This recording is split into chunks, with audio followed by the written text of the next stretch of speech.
un nuevo participante, David. Hola, buen día a todos. Good morning to everyone, good afternoon to everyone. Buenos días, David. Iniciamos. Listo. Hola, muy buenos días. Hoy nos reunimos nuevamente en esta sexta mesa. Buenos días para América, buenas tardes para Europa, buenas madrugadas para Australia. Desde la última fecha también tenemos participantes desde India y Sudáfrica. Desde Popayán, Colombia, mi colega Andrea Zúñiga, psicoanalista, y desde Ciudad del Carmen, México, en donde hoy amanecemos, bueno, desde ayer hemos tenido ya el anuncio de un posible ciclón tropical que está destinado básicamente para el sureste de México. Es ya el inicio de nuestra temporada de huracanes, que dura como 3 o 4 meses más o menos. Quien les habla, Andrés Herón Salazar, psicoanalista. Hacemos parte de la organización de Un Esfuerzo de Ecología. Este ciclo corresponde a la segunda versión de las conferencias introductorias al psicoanálisis lacaniano del siglo XXI. Esta iniciativa ha sido gestada y difundido por el equipo clínico de Azulado, Centro de Escucha Psicoanalítica y de Red de Atención Clínica en 3 países latinoamericanos, Ecuador, Colombia y México. Un Esfuerzo de Ecología está auspiciado por la Red de Alianzas Francesas en Colombia y la Embajada de Francia en Colombia. Nos encontramos hoy para dar lugar a la sexta mesa de nuestro recorrido, la mesa denominada el Lazo Social como tratamiento de lo real del cambio climático. En esta estación de nuestro ciclo de mesas interdisciplinarias, tendremos la oportunidad de escuchar y aprender de 3 mujeres de ciencia, que en sus recorridos profesionales les han apostado a abordar los asuntos ecológicos y climáticos de nuestra época, desde áreas tales como la gestión de recursos naturales, los derechos humanos, la educación, la biología y la psicología. Solicitudes especiales. Para los participantes de la mesa y los que desean al final plantear preguntas, se les solicitará que vocalicen y que formalicen de frases, y que la formalización de frases sean pausadas para facilitar a los intérpretes. Tener muy presente el tiempo. Habrá una indicación en forma de cartelito que aparecerá en pantalla cuando falten 3 minutos para que termine su presentación. En eso pedimos una especial consideración. Tenemos de nuevo en esta ocasión una mesa bilingüe, por lo que se solicita a que cada uno de los asistentes elija en la parte inferior derecha de la pantalla el icono interpretación para tener la traducción de cada una de las lenguas utilizadas por los ponentes, en este caso inglés y español. En caso de comprender los 2 idiomas, no hay necesidad de elegir la opción de intérprete. Basta con permanecer en el audio en la sala original. Al público angloparlante se le solicita que en la medida de lo posible escriban sus preguntas en el chat de la sesión. De esta manera también le damos apoyo con los traductores. Doy paso entonces a mi colega Andrea para que presente formalmente a los integrantes de este sexto esfuerzo de ecología. Sean todos bienvenidos. Gracias, Andrea. Gracias, Andrés. Buenos días a todos y todas. Voy a realizar entonces la presentación de los integrantes de la mesa en el orden establecido para las intervenciones.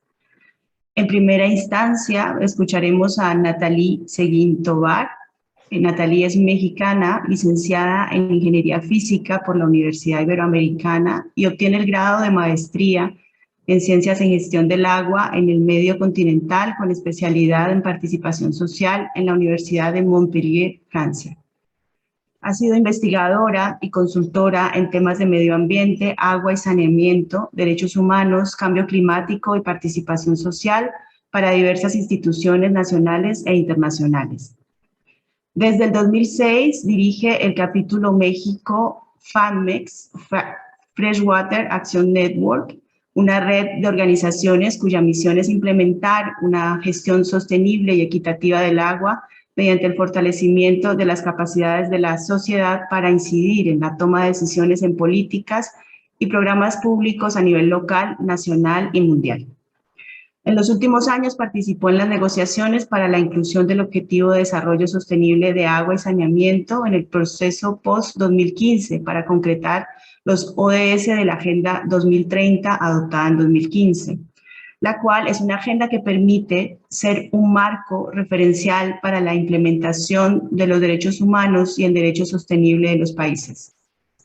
Forma parte del comité directivo como representante de la sociedad civil de América Latina en la plataforma global Saneamiento y Agua para Todos, que trabaja para la priorización del acceso al agua y el saneamiento en las agendas nacionales, así como del comité directivo como representante de la sociedad civil de América Latina de la organización generadora de campañas globales, Acabar con la Pobreza del Agua.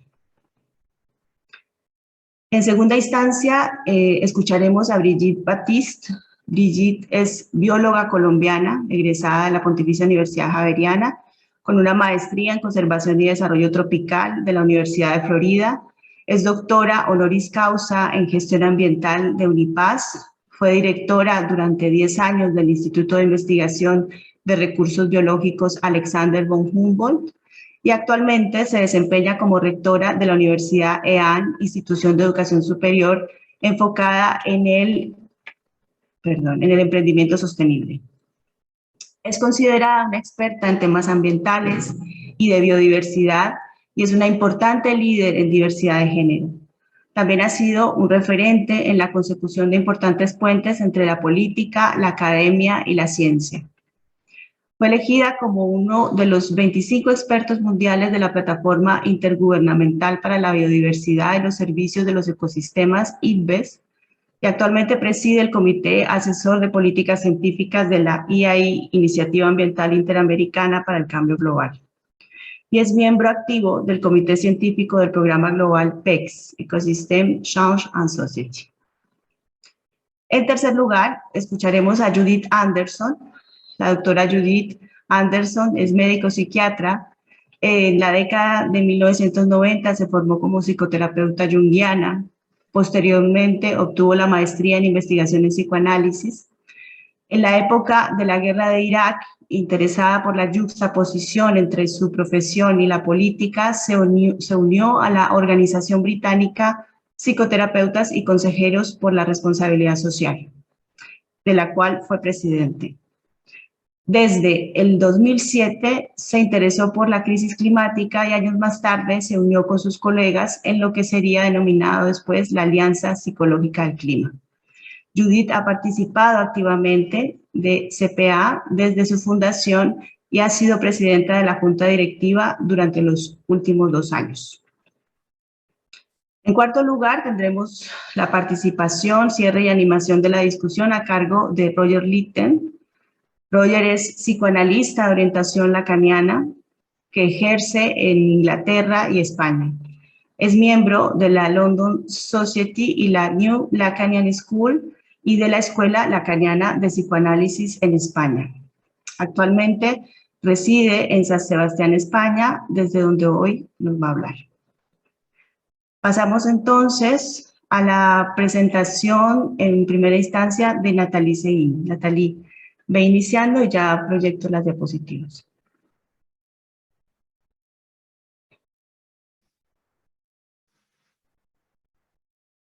Tienes la palabra, Nathalie.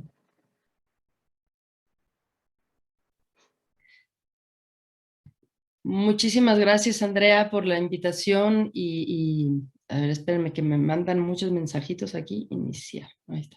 Listo. Disculpen.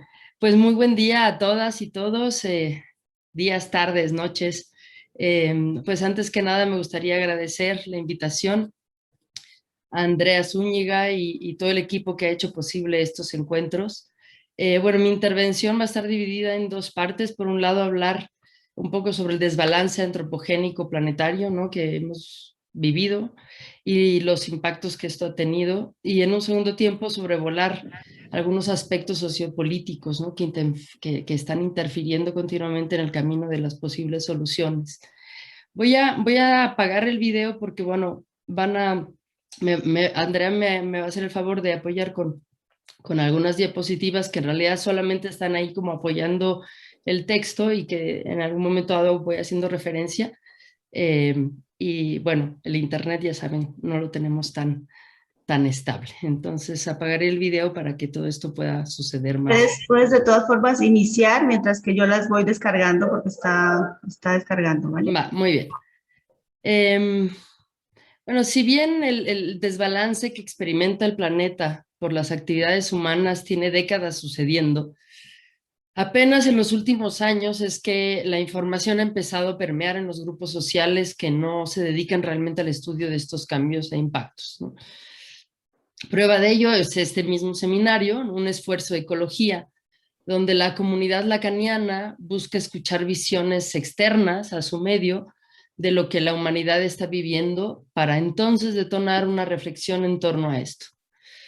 Desde los años 70 se han sonado muchas alarmas. La primera fue la reunión en Estocolmo en 1972. 10 años después salió el informe Brundtland para las Naciones Unidas, también conocido como Nuestro Mundo Común, en el que después del análisis de científicos de varias partes del mundo, por primera vez se reconocía que estamos todos interconectados. Ya desde entonces se identificaron muy claramente los problemas y sus causas, problemas que hoy solo han aumentado, pero que la causa sigue siendo la misma: la destrucción del medio ambiente y la situación de pobreza y vulnerabilidad en la que se acarrea a las personas. Es decir, el informe contrasta la postura de desarrollo económico actual junto con el de sostenibilidad ambiental. Se han multiplicado las reuniones internacionales, precisando y caracterizando cada vez mejor la destrucción y definiendo los elementos necesarios para modificar los hábitos de nuestra sociedad. Pero en cuanto a acciones y resultados concretos, estamos aún muy, muy lejos. El nivel de deforestación es altísimo y por más que en los últimos 5 años la tasa anual de deforestación se estimó en 10 millones de hectáreas frente a 16 millones de hectáreas anuales entre 1990 y 2000, aún faltan gigantescos esfuerzos financieros, pero sobre todo fuertes voluntades políticas que permitan lograr las metas que se han puesto las naciones, tanto en la Agenda 2030, Desarrollo Sostenible, los Global Forest Goals, el Bonn Challenge, que busca para el año 2030 se restauren 350 millones de hectáreas de tierras degradadas y deforestadas. Acoplado a ello es el aumento de población, ya que genera un continuo cambio en el uso de suelo, sobre todo para transformación de bienes, producción económica o de alimentos. Ejemplos evidentes son la tala de bosques, selvas para agricultura o para desarrollos inmobiliarios o turísticos, pero también la desecación de humedales, uno de los ecosistemas más importantes en la cadena trófica marina, así como su papel frente a huracanes que también tienen los ecosistemas de dunas, ¿no? Los costeros. Todo esto, una destrucción constante. Todas estas prácticas, además de destruir los ecosistemas en su operación, contaminan los ecosistemas sobrevivientes, con la producción de desechos mal manejados, la contaminación del agua, el aire, la tierra, falta de tratamiento de aguas residuales domésticas o ganaderas, falta de transportes públicos adecuados y exceso en pesticidas y fertilizantes que se usan en los cultivos agroindustriales. Lo que no se había proyectado es que toda esta destrucción de ecosistemas y degradación de suelos dejaría de capturar importantes cantidades de CO2, que aunado a métodos de producción cada vez más demandantes de energía, catapultarían exponencialmente los niveles de CO2 y otros gases en el ambiente. Estos gases, por su estructura molecular, poseen características que retienen los rayos solares entrantes y que refractan la superficie de la Tierra, y por ende, en vez de liberar esa energía en el universo, se mantiene en la atmósfera calentando cada vez más la temperatura global de la Tierra. De ahí que se les llama gases de efecto invernadero. Finalmente, y otro de los graves problemas que vivimos hoy en día y del que casi nunca se habla cuando hablamos de cambio climático y sin embargo forma parte medular de la problemática climática, es el agua. Esta conforma el tercer pilar del gran desbalance antropogénico que estamos viviendo en el planeta. O más precisamente, la contaminación y el rompimiento de los ciclos del agua. Y hablo de ciclos del agua en plural. Porque es importante entender que el volumen del agua que hay en el planeta no se ha modificado desde su creación. Y es una sola agua que se mueve en diversas fases, la atmosférica, la superficial y la subterránea. Y tiene diversos niveles de flujos en su fase subterránea, que generan flujos locales, intermedios y regionales. Por eso la pluralidad, digamos, de los flujos. Si puedes poner la segunda diapositiva, por favor. En esta absurda ilusión que los humanos podemos ser mejores que la propia naturaleza y podemos dominarla, se han represado ríos, desviado sus cursos, desecado sus deltas, impactando fuertemente los ecosistemas ribereños, fauna y flora que dependía del paso de esa agua, sin considerar, por supuesto, el impacto que esto puede tener en comunidades aguas abajo que podían depender de estas fuentes para la siembra o consumo doméstico. Dicho sea de paso, las presas fueron una infraestructura diseñada para climas fríos, que cuando fueron llevadas a países en desarrollo con climas tropicales, además de endeudar a los países con sus préstamos para desarrollarlas, desplazaron poblaciones, inundaron selvas tropicales enteras o ecosistemas altos en carbono que con la temperatura intertrópico se descompondría y se convirtieron a su vez en fuentes de gases con fuerte capacidad de efecto invernadero, como lo es el metano, y lo es también el vapor de agua, ¿no? Entonces, todo esto incrementó aún más el efecto invernadero. La destrucción de los ciclos del agua no termina ahí, es en la parte subterránea donde se están realizando graves daños como las prácticas de fractura hidráulica, o más conocidas como fracking, donde se inyecta a grandes profundidades millones de litros de agua con una serie de tóxicos que hoy en día se desconoce cómo limpiar. Esta agua a gran presión fractura la roca y al volver existe un porcentaje que puede infiltrarse en los flujos subterráneos, contaminando acuíferos enteros. Y el agua que logra regresar a superficie, por más que digan que se puede hacer un buen manejo, pues muchas veces se deja en tinas donde el 30% de estos tóxicos se evaporan por ser volátiles y con fuertes lluvias pues se desborda contaminando tierra y cursos de agua. Total, un absurdo desastre ecológico para sacar lo último del petróleo y de gas de las rocas, a lo que yo le llamo la era de los junkies del petróleo. Pero bueno, además de estas intervenciones que son terriblemente destructivas, la simple extracción de agua sin asegurarse que haya una buena reinfiltración, pues por los cambios de uso de suelo, deforestación, desertificación, etcétera, afecta fuertemente el ciclo del agua, ya sea vía pozos artesanales para extraer agua para sobrevivir, o la extracción industrial por las grandes transnacionales que llegan a extraer millones de litros de agua, sobre todo en los países donde la regulación es terriblemente deficiente, como lo es en México. El volumen es tal y tiene patrones tan devastadores de extracción como estar bombeando 7 días sobre 7, 24 horas sobre 24, con bombas de muy alto caballaje, que afectan las dinámicas de los flujos subterráneos. Estas flechitas que ven en pantalla se ven afectadas y desecan manantiales de donde las poblaciones se proveen, o simplemente desecan el suelo, afectando entonces la cobertura vegetal, ya sea bosques, selvas, matorrales, y por supuesto afectando lo que serían sus zonas de descarga natural, como pueden ser los humedales o los ríos y lagos perennes, ya que el 90% de este caudal de ríos y lagos perennes es provisto por agua subterránea. A diferencia de lo que mucha gente cree que es el agua que llueve, pero no, el 90% es agua subterránea. Estos 3 pilares de destrucción que estamos siendo testigos aumentó los gases de efecto invernadero en la atmósfera, la deforestación, o sea, el aumento de gases de efecto invernadero, la deforestación y pérdida de usos de suelo, y junto esto con los rompimientos del agua, pues ha hecho que los impactos que se viven por calentamiento global sean cada vez más frecuentes y violentos y se manifiestan en su 90% a través del agua, ya sea en fenómenos hidrometeorológicos cada vez más frecuentes, como los que mencionó la persona que nos introdujo, perdón, no retuve el nombre, que suceden cada año en la zona, digamos, del Caribe, que son cada vez más frecuentes, cada vez más violentos. Todo esto por la mayor evaporación de mar, con formación de masas cargadas de agua que se generan huracanes temporales, y también cambios a los patrones de lluvia, generando entonces largos periodos de sequía y fuertes inundaciones, ¿no?, cuando esta agua llega a caer. Y me podría seguir así explicando con mayor detalle cada uno de estos procesos, pero bueno, 15 minutos imposible, por lo que pasaré entonces a la segunda parte, donde quiero hablar de la crisis social asociada. Toda esta destrucción, acaparamiento de agua y de tierras, desertificación, inundaciones, etcétera, impactan en mucho mayor medida a las poblaciones que viven de los bienes naturales. Y dicho sea de paso, que menos han aportado a este desequilibrio. Y sin embargo, son los que se encuentran en mayor grado de vulnerabilidad.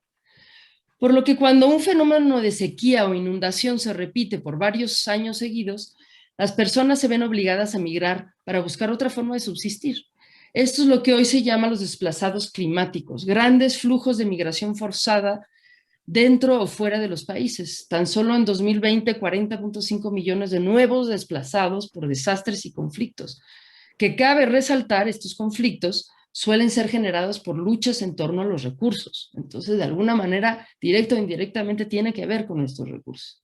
Si pudieras poner la siguiente de los mapas. Disculpen.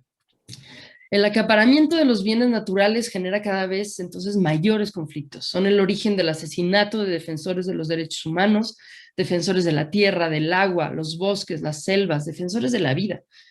La crisis climática que vive el mundo es igual de cruel que la violencia que enfrentan las personas y comunidades que defienden los territorios naturales, los bosques, los ríos, el agua, la selva, la flora, la fauna. 212 defensores de la tierra y el medio ambiente fueron asesinados durante 2019 en América Latina. Y esta cifra sigue aumentando cada año y hay una impunidad espantosa, ¿no?, que se vive en nuestros países. Toda esta avaricia, acaparamiento de los bienes naturales e impunidad, este modelo de desarrollo basado en la acumulación de bienes en vez de la conservación de estos, ha seguido alimentando uno de los principales problemas que ya desde el informe Brundtland se había señalado, la desigualdad. La desigualdad es y seguirá siendo el resultado de este modelo de desarrollo que, aunque ahora le pongan el elegante apellido de desarrollo sostenible, lo único que logra es perpetuar el acaparamiento ahora escondido detrás del green business, ¿no? Pero que sigue acaparando los recursos naturales en manos de unos cuantos por encima del bienestar de la mayoría de la población y de los propios ecosistemas. Un modelo que tenía que haber rectificado su camino desde hace más de 50 años para solo extraer lo necesario para un consumo que permita, sí, tener comida, techo, cultura y algunas comodidades extras, pero no los niveles que hoy se consumen en sociedades como las anglosajonas y europeas, con terrazas calentadas al exterior en pleno invierno, consumo de ropa continuo, electrodomésticos desechables, alimentos traídos de todos los países, cambio de celular y computadoras cada año, en fin. Prácticas que resultan totalmente insostenibles y sin embargo es el modelo que medios masivos de comunicación siguen propagando como el estilo de vida a lograr. ¿Quién decide esto? No creo que sea el instinto del ser humano, tampoco creo que sea esa pulsión de muerte que se ha evocado en este espacio. Existen ya estudios neurocientíficos aplicados a la mercadotecnia que son usados para inculcar las necesidades en las personas. Por ahí hay una manipulación muy grave a la que se ha llegado. Pero bueno, en fin, por ahí podríamos hablar otro gran rato, pero regreso al agua, que es el tema en el que me desenvuelvo. Y para terminar, hace unos días circuló esta imagen, la anterior, la de Coca-Cola, las cifras de Coca-Cola, en redes donde se ilustran, ¿no?, millones de litros de agua que las embotelladoras acaparan en México, generando ganancias que pueden llegar a ser 10,000 veces el costo que pagaron por el agua. Una idea es 2,600 pesos anuales por una concesión de una bomba que maneja Coca-Cola. Entonces, estamos viendo unos abusos brutales en el uso y en el lucro de un bien como el agua, ¿no? La info es cierta, ¿no? Me preguntaban, ¿es cierta? Sí, la info es cierta, pero no solo son las embotelladoras, es la industria de comida chatarra, ahí pueden ver las cifras también, la agroindustria, la minería, las textileras, que hacen un uso indiscriminado del agua, devolviéndola contaminada, para luego hacer beneficios estratosféricos, ¿no? Y del otro lado tenemos a los consumidores como yo, como ustedes, para uso personal y doméstico, el cual representa un porcentaje ínfimo, menos de 1% es el porcentaje que nosotros como seres humanos estamos utilizando. En las cifras un poco se esconden porque tenemos, normalmente se pone el uso público urbano, ¿no? Y ya en lo urbano aumenta ese porcentaje, pero lo que nosotros realmente usamos es ínfimo, casi ridículo en relación a todos los demás usos. Y sin embargo, existe una campaña mediática que todos los días nos quiere hacer creer que se va a acabar el agua, y que el día cero está por llegar, y que los responsables somos nosotros, los usuarios del agua personal y doméstico, creando no solo angustias en los más jóvenes, cada vez más ataques de pánico y demás, sino silenciando también las barbaries que la industria hace con el agua. Lo único que difunden los medios masivos es: tú, ciudadano, no desperdicies el agua. Y ya en su mayor creatividad fomentan sistemas de recuperación de agua de lluvia que, dicho sea de paso, no son para nada la solución a la falta de acceso al agua a lo largo de un año, que es lo que indica el derecho humano al agua y saneamiento. ¿Por qué no se denuncia fuertemente el uso y el acaparamiento industrial, minero, embotellador como causa de la escasez? ¿Por qué en la tecnología existente no se obliga a la medición exacta de lo que se extrae? Otro grave problema del modelo de desarrollo actual son los flujos de agua que se realizan con agua virtual, es decir, los millones de litros que son extraídos de los países que tienen recursos en agua, como puede ser México, toda América Latina, en la gran parte de América Latina, y se experimenta cada vez menor disponibilidad para la población en estos países. ¿Por qué? Porque toda esta agua está transformada como diversos productos agrícolas o electrónicos para el consumo de países ricos que luego se jactan de ser sustentables. Hoy en día, los medios masivos de comunicación responden a los intereses de sus dueños, que son los que detentan las empresas transnacionales y manipulan información para solo contar un lado de la moneda. Aunado a esto, cómplice de este acaparamiento, el sector público no transparenta la información y privilegia los usos industriales y productivos por encima del consumo personal, violentando así los derechos humanos al agua y el saneamiento, así como evidentemente los principios inherentes de los derechos humanos, que es el principio de transparencia, acceso a información. En esta última diapositiva pues pueden ver lo que es la realidad, ¿no? de México, un país en el que todo el mundo cree que ya está forma parte de la OCDE como si todo fuera país en desarrollo, y no es así. La realidad aquí mismo en la Ciudad de México es que la gente en Iztapalapa pues tiene su agua que recibe en tambos de esa manera, ¿no? La industria minera está desechando todos estos químicos directamente en el agua, en la naturaleza. En fin, estos últimos problemas que he aludido son problemas estructurales, que ahorrar agua en la regadera, reciclando el plástico, el papel, pues no atenderán en lo absoluto la causa. Ojo, no digo que no se haga, pero los cambios significativos y urgentes son de otra índole. Y para ello, el poder económico tendría que dejar de manipular y sobornar al poder político para que este último haga su trabajo de velar por el bienestar de todos y no solo de unos cuantos. Terminaría entonces haciendo la pregunta: ¿cómo es que se pueden lograr cambios estructurales desde la perspectiva lacaniana? ¿Qué es lo que podría ayudar a estos cambios, que se inicien estos cambios, ¿no? Porque bueno, hemos estado hablando como, o sea, al final hay una vivencia personal, pero ¿cómo es posible que se haya llegado a estos niveles de abuso y de destrucción? ¿Y cómo podemos empezar a pensar a abonar a estos cambios estructurales? Y bueno, pues yo con esto lo dejo. Muchísimas gracias. Y bueno, pues algunas de estas imágenes que vieron, sobre todo quisiera mencionar la de los flujos de agua, porque es un tema que generalmente no se conoce. Se ha hecho todo lo posible para ir desapareciendo las carreras que estudian los flujos de agua subterráneo, porque realmente son como el botín de las grandes transnacionales, porque el 97% del agua que tenemos disponible para uso y consumo, digamos, no solo humanos, sino de los seres vivos en ese planeta, está en el subterráneo. Y es grave cómo se ha estado intentando eliminar, que nadie se acerque realmente a esto.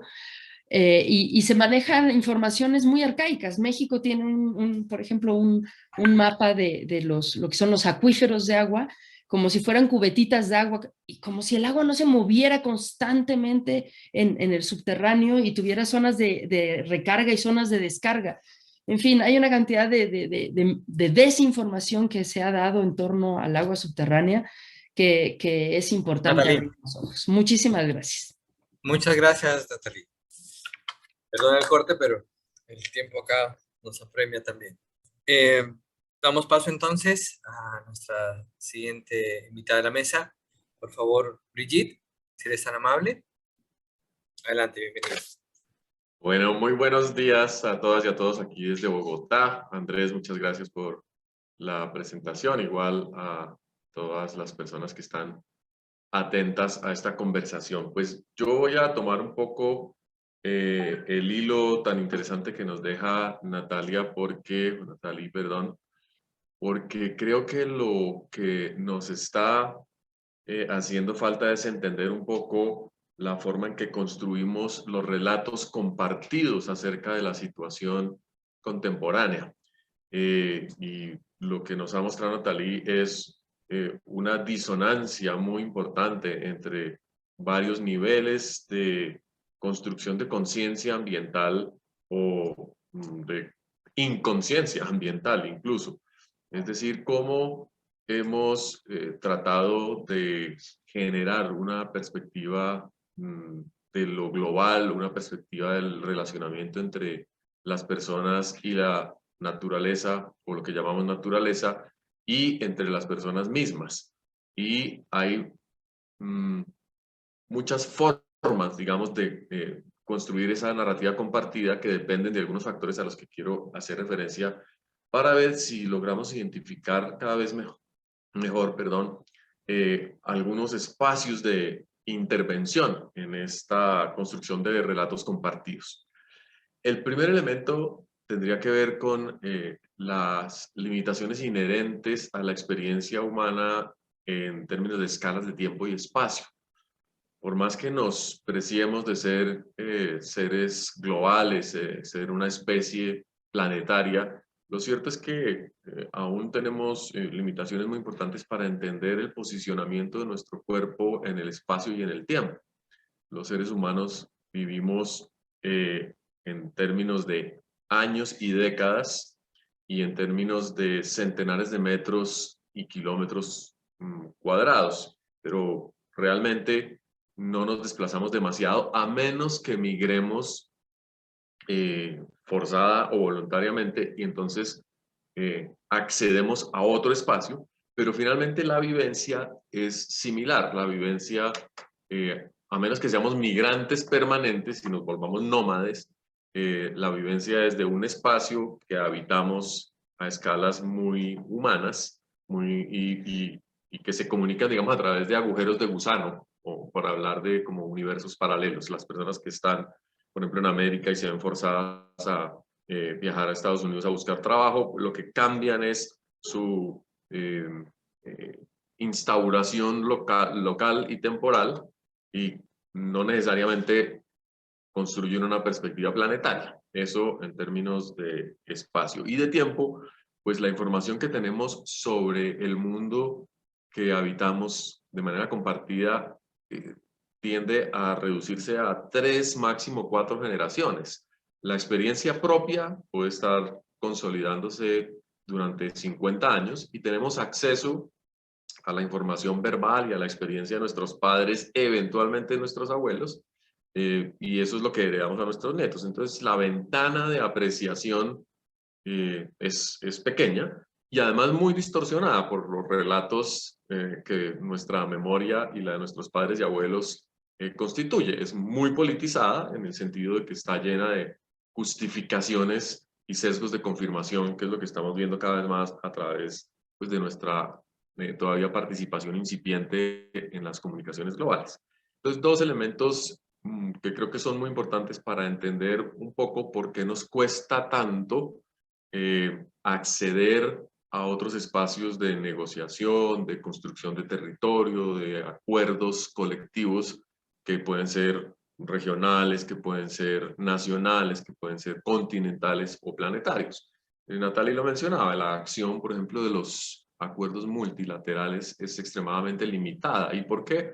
Porque parte de una visión de políticas nacionales que se dicen representan colectivos muy amplios y muy diversos, y que se supone que conversan en las instancias de las Naciones Unidas, de la Plataforma de Cambio Climático o de la Plataforma de Biodiversidad, entre otras, pero que realmente tienen una desconexión gigantesca. Podríamos decir que muy pocas personas han estado expuestas persistentemente a la construcción de una narrativa global a partir de la posibilidad de contrastar las narrativas locales, parciales, incompletas, sesgadas, positivas o negativas, en fin. Entonces, esta limitación que estamos experimentando es uno de los grandes retos. No hay una narrativa global compartida, salvo tal vez la amenazante, la de que esto se va a acabar, la de que el cambio climático está realmente poniéndonos en unos niveles de riesgo planetario gigantescos, y la destrucción de la biodiversidad, pues por supuesto, nos está quitando además todas las herramientas para poder responder y adaptarnos a estos nuevos requerimientos que implica la crisis planetaria. ¿Cómo las sociedades responden a la construcción de relatos compartidos o a esa necesidad?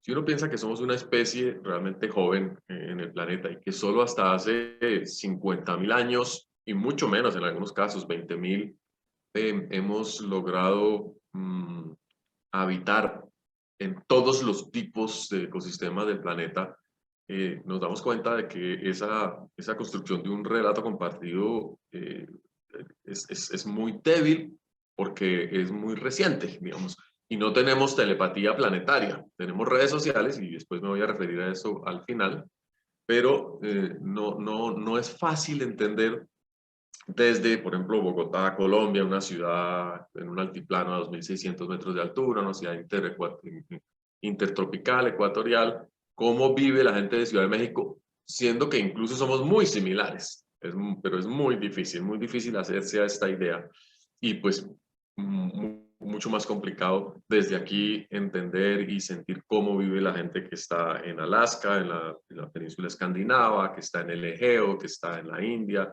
en Australia, en África ecuatorial, en fin. La posición nuestra como seres humanos, pese a estar expuestos a noticias, pese a estar expuestos a una cantidad de información sin igual, sigue siendo muy parroquial. Los seres humanos somos muy parroquiales, y por eso la guerra entre Rusia y Ucrania nos impresiona mucho, pero no estamos en capacidad de entender nada de lo que está pasando realmente, porque todo está mediado por estos medios de comunicación llenos de intereses, llenos de limitaciones y perspectivas. Ante esto ha surgido un espacio que me parece muy promisorio en la conversación, sobre todo desde el punto de vista psicoanalítico, y es la neuroecología. Y es este campo que explora la construcción de las relaciones cognitivas que se desarrollan entre los cuerpos de un conjunto de personas que habitan un espacio compartido. Cómo se llega a construir una ontología de ese territorio, cómo se llega a construir una percepción particular de los entes que lo configuran, y cómo se establece una serie de relaciones únicas y especiales también, por el hecho de que se trata de una localidad, se trata de un espacio, digamos, con condiciones propias y diferentes. Entonces, las diversidades biológicas, por ejemplo, son identificadas y nombradas muy distinto por los pueblos amazónicos que por los pueblos del Himalaya, pues simplemente porque la exposición y la interpretación de esa riqueza biológica con la que compartimos el espacio es muy distinta. Y eso no sería tan complicado si se limitara únicamente a la creación de categorías taxonómicas u ontológicas para definir las entidades con las que compartimos el espacio y convivimos, sino porque aparecen diversos sistemas de categorías. Ya eso lo llamamos hoy en día la diversidad ontológica, y por supuesto a esa diversidad ontológica corresponde una diversidad epistemológica, que es la diversidad en los procedimientos mediante los cuales identificamos, caracterizamos y establecemos relaciones con lo otro, los otros, les otres, humanos o no humanos, y definimos las categorías de derechos, deberes y posibilidades. Claramente, esa construcción neuroecológica que se desarrolla desde el vientre de la madre y va enriqueciéndose con las relaciones ambientales, produce unas condiciones bioculturales que nos generan apego, nos generan seguridad, nos generan confianza y nos generan una definición de bienestar también muy particular, porque es muy distinto sentirse bien, sentirse satisfechos, sentirse contentos en el Amazonas que en el Himalaya. Nuevamente, los indicadores de bienestar, de satisfacción de vida van a ser muy distintos. Y esto realmente representa digamos, una pregunta de fondo acerca de la construcción de nuestras identidades ecológicas en el presente y de cómo interpretamos nuestra inserción ya no solamente en la escala territorial donde más operamos, la de nuestro colectivo inmediato, la de nuestro vecindario de barrio o de comunidad rural, sino cómo establecemos conexiones para abordar estas transformaciones de mayor escala, transformaciones ambientales que están causando unos efectos deletéreos tan delicados. Entonces, claro, tenemos desde hace, las narrativas globales no son nuevas, digamos Roma y China han tenido esa posibilidad de hacerlo, y América, digamos como por grandes imperios, pero todas son narrativas imperialistas. De todas maneras surgen de una localidad y se buscan imponer con más o menos violencia al resto del planeta, porque pues es conveniente, es el mecanismo mediante el cual una cultura incide sobre otra. Así que la condición de, digamos, de liberación de los colonialismos, del cuestionamiento de los imperialismos, de la construcción de unas identidades en conversación permanente para poder actuar a nivel planetario, es tal vez una de las grandes prioridades que tenemos en este momento. Y concluyo con ello, no es lo que está sucediendo a través de la tecnología o a través de la política o a través de las instituciones, porque somos tal vez muy temerosos de esa interacción, o porque, digamos, aún estos mecanismos de desplazamiento, estos mecanismos de apropiación de los recursos naturales, pues implican una dificultad muy grande para poder plantarse con identidad autónoma y decir, aquí estoy yo, soy una minoría, pero no me pueden poner una represa encima, no me pueden poner una mina encima, no me pueden poner una ciudad encima, pese al discurso de que va a contribuir con mi bienestar. Entonces, esa conversación es, creo yo, mucho más compleja de lo que hasta el momento se está planteando, y sería muy interesante profundizar en el tema de la conversación globalizada, o por lo menos de las conversaciones estructuradas a distintos niveles de la realidad. Y con eso termino. Muchas gracias. Muchísimas gracias, Brigitte, por esta interesante intervención. Vamos a dar paso a la doctora Judith Anderson con su presentación y luego ya abriremos la discusión y las preguntas.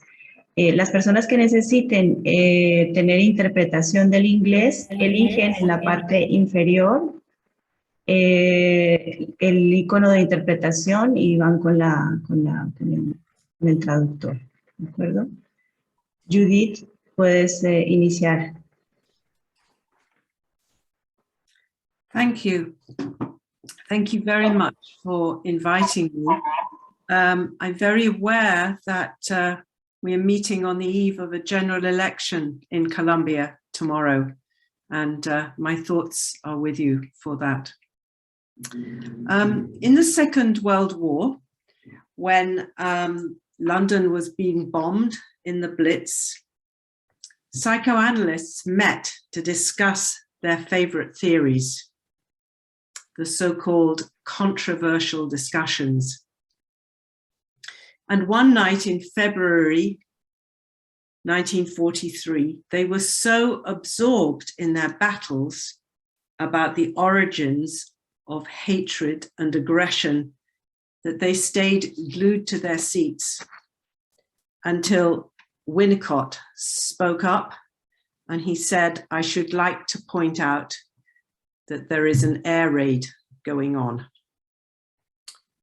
So in this ambitious series that you have developed, you have been talking about what is going on outside, or as we say in the logo for Climate Psychology Alliance, really facing difficult truths.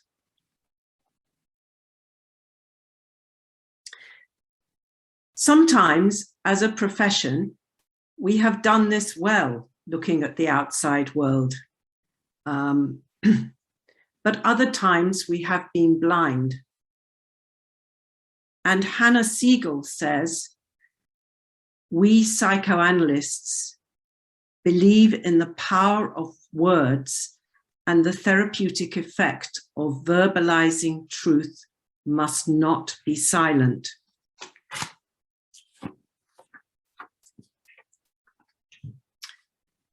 Harold Searles, over 45 years ago, who was a psychoanalyst in the United States, said that even beyond the threat of nuclear warfare, the ecological crisis was the greatest threat mankind had faced.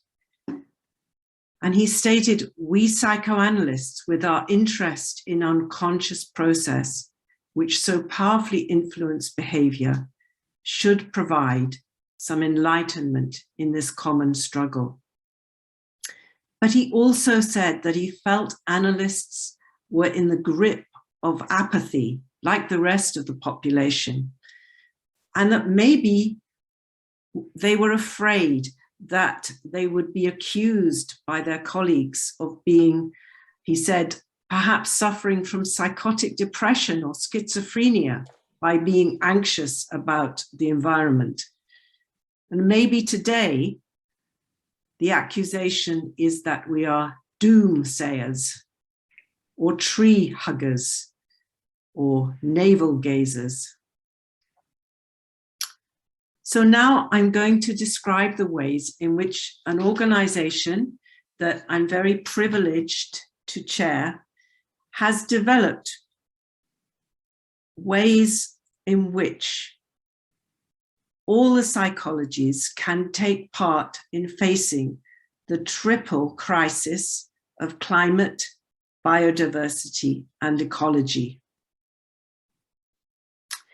Climate Psychology Alliance founded over 10 years ago, and it's open to all, mainly psychological practitioners, but other people who are really interested in the psychological piece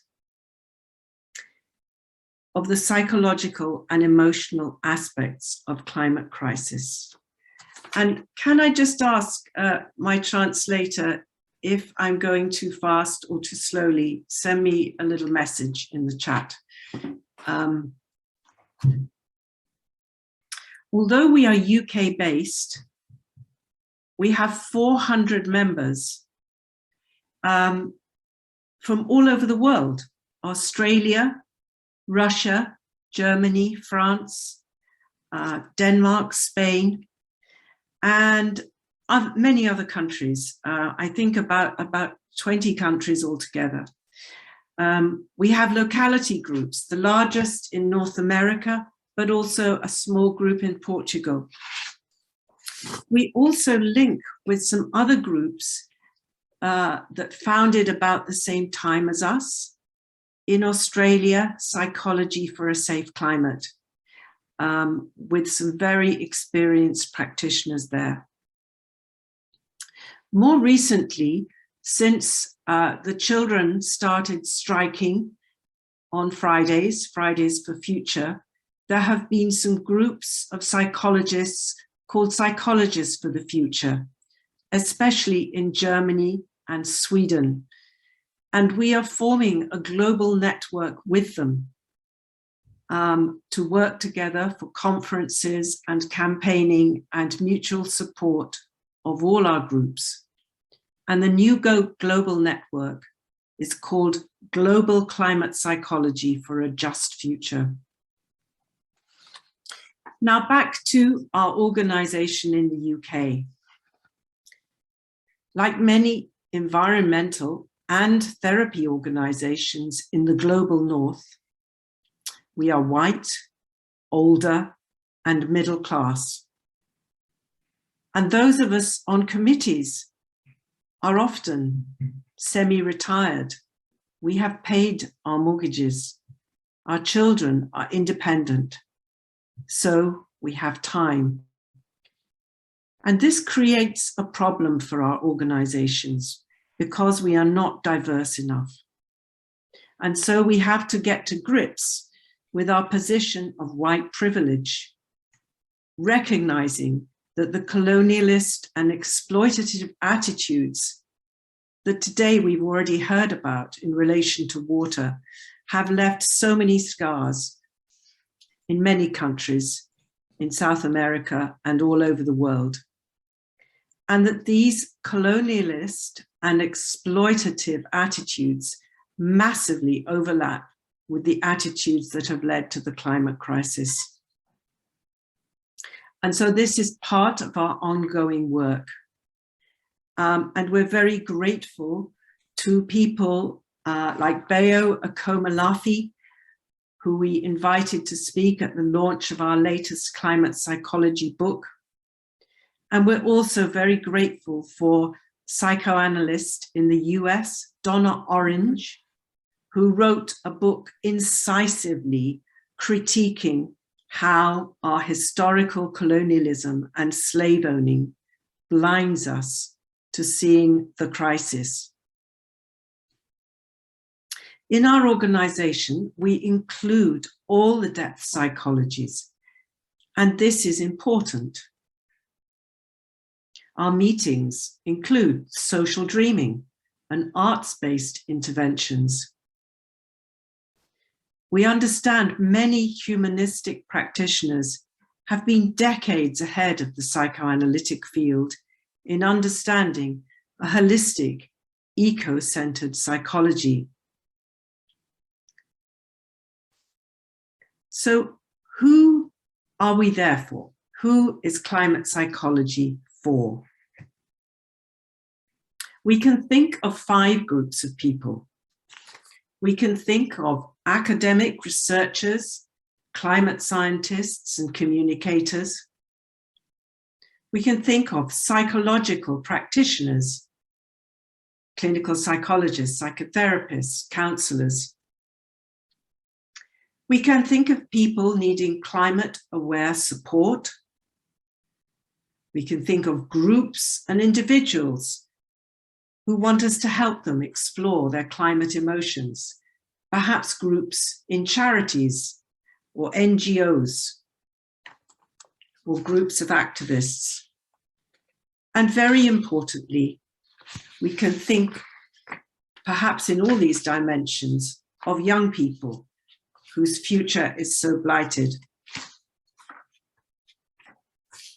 And if we think of those 5 groups, then we think about the research and writing we do, the continual professional development for therapists and counselors, the different ways we support individuals who need climate-aware support, and the many outreach programs for those who are interested in the emotional aspects of this crisis, and the projects for youth.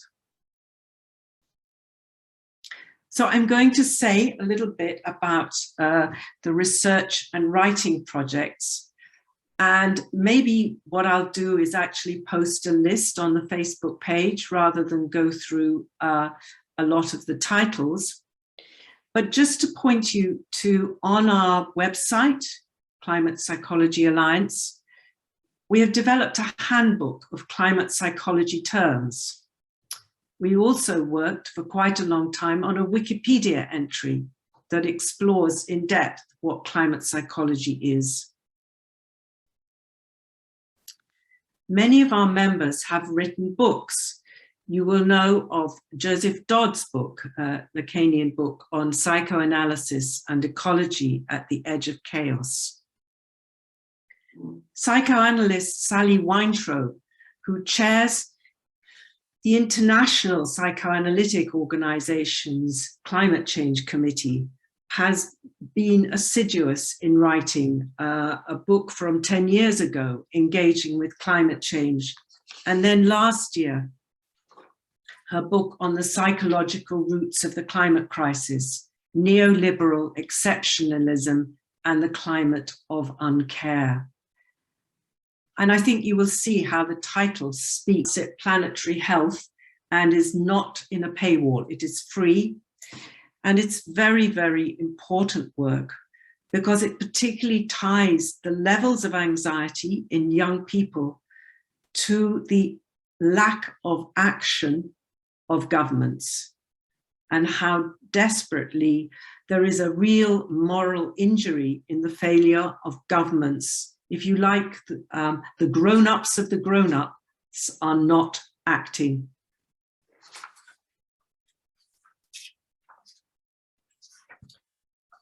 So then let us move to what we do in terms of continuing professional development.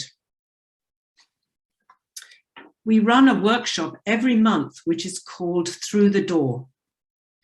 And the image of the title is the idea that as therapists, we perhaps have to move from our traditional place in the consulting room and sensibilities outside the consulting room, and how. Another methodology we offer to psychotherapists and counselors is to enable people to train to run a climate cafe. And this is one example of a methodology outside the consulting room. It's a very simple, hospitable space that anybody can attend. It's not at all as intense as group therapy, but it's a place where people can express their fears and uncertainties about the climate and ecological crisis. This climate cafe has been adapted from the death cafe model. Again, a space for talking. And we have trained for the biodiversity of emotions, not just eco-anxiety, but grief and anger and how we need the expression of them all. Another dilemma, how do we translate planetary boundaries to our own sustainability? How do we not burn out in this effort of ecology? And finally, I want to raise the idea of radical hope. And that is something that we think about a lot in Climate Psychology Alliance. We think about Gramsci, pessimism of the intellect and optimism of the will. Or Cristina Figueres writing about stubborn optimism. Perhaps Rebecca Solnit talking about hope in the dark. Or Havel writing about ethical hope. And we try to find hope of that kind, a very radical hope in what we are doing. And there are things that we also do in Climate Psychology Alliance that I haven't had time to speak about, but I hope that gives a taste of what we do.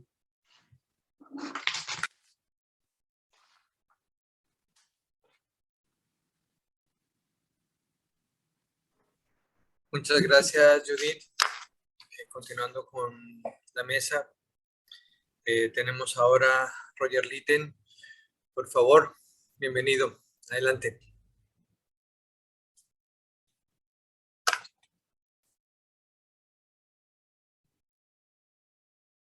Roger, el sonido. El micrófono está cerrado. Mejor así. Sí. ¿Me escuchas? Sí, perfecto. Vale. Gracias, Andrés y Andrea. You will excuse me if I speak in English. We have heard 3 rich and very suggestive texts coming from a diverse range of perspectives, but setting up surprising resonances between them. I would like to leave as much time for conversation as possible to explore some of these resonances. But first, I want to make time for some rapid comments from a psychoanalytic perspective, setting out from the question of the possible contribution of psychoanalysis to the problem of climate change.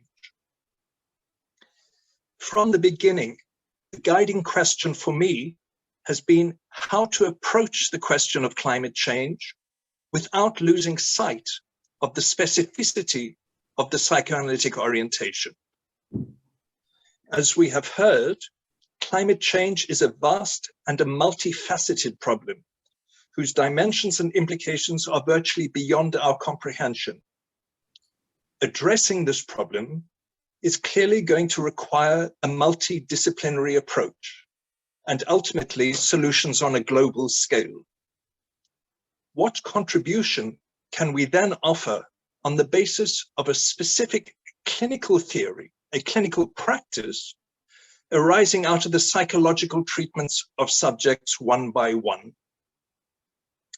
It may be that this question of scale, the dissymmetry between the nature of the problem and the grounds for our response, is one of the principal reasons for our failure as a profession to engage more actively with the question of climate change.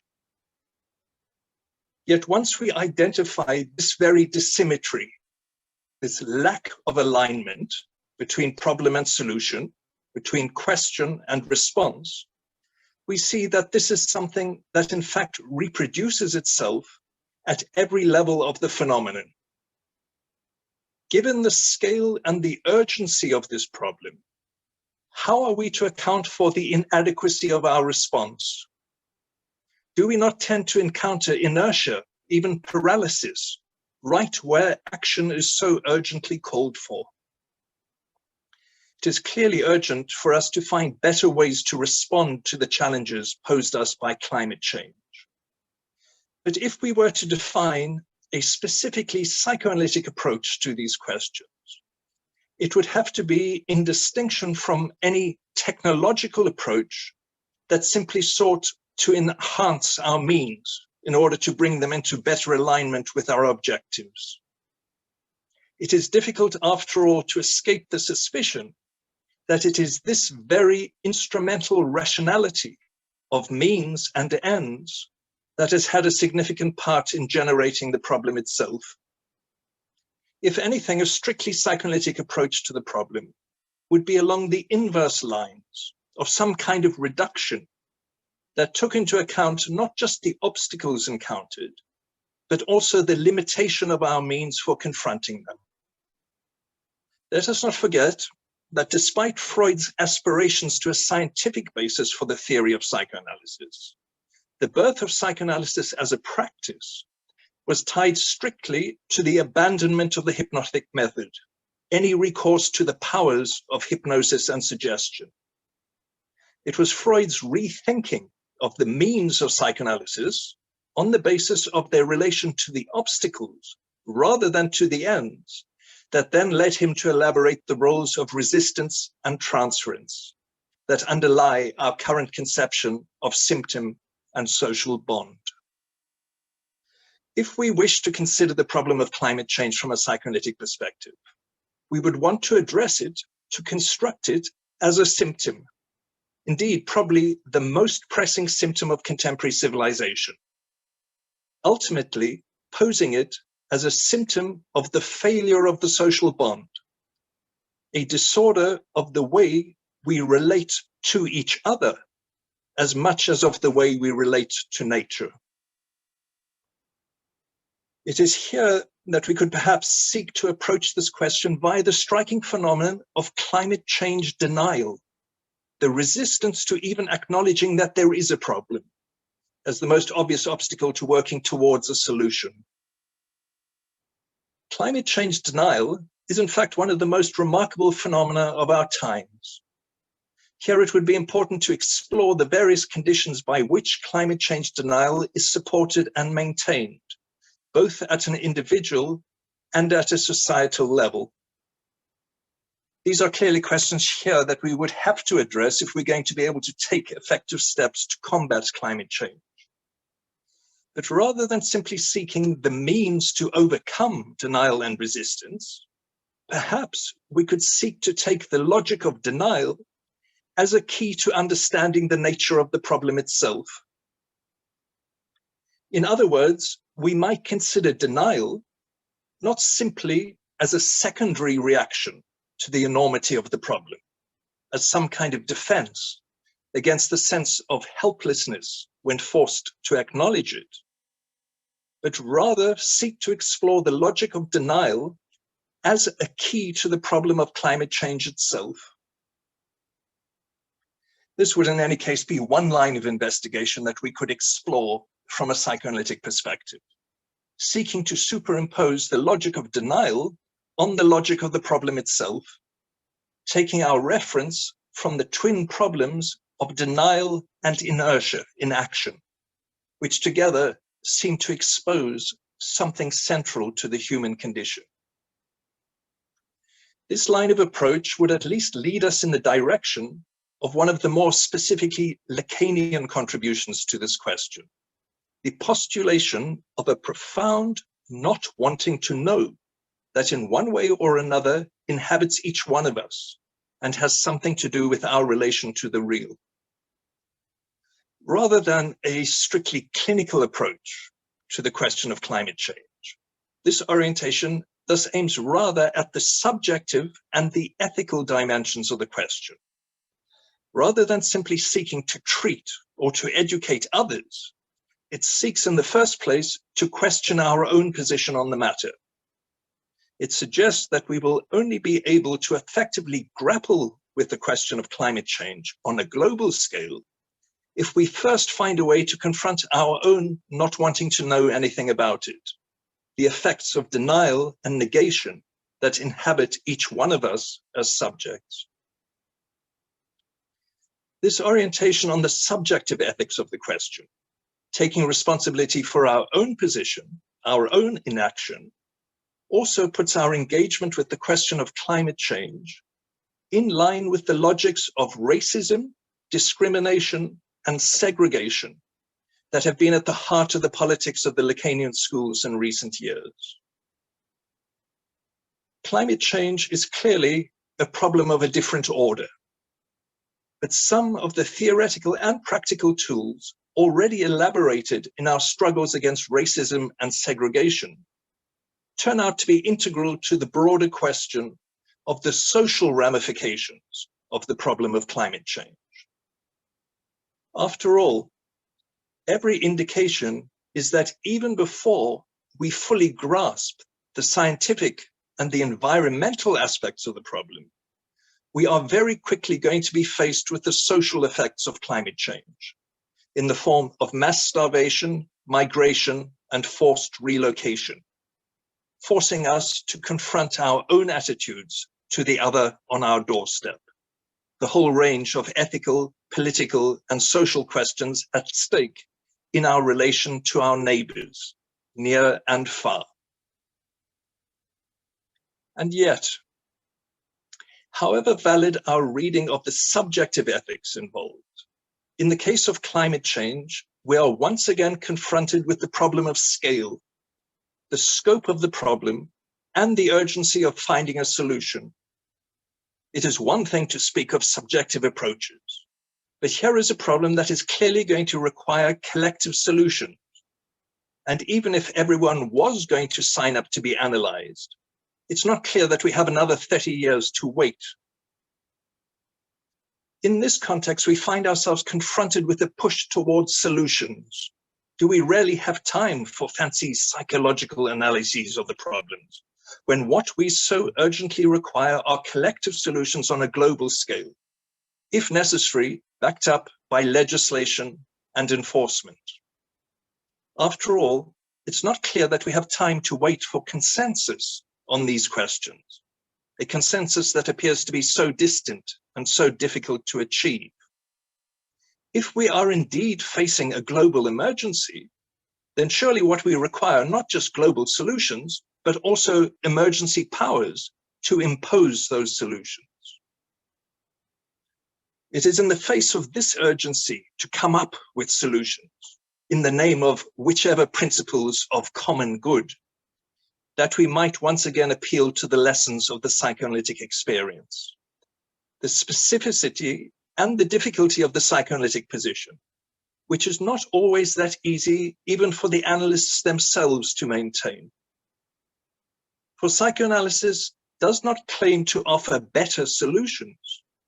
Sometimes it is not even clear what kind of solution psychoanalysis has to offer, unless perhaps it is a way to try to avoid the push to the worse in the name of the good.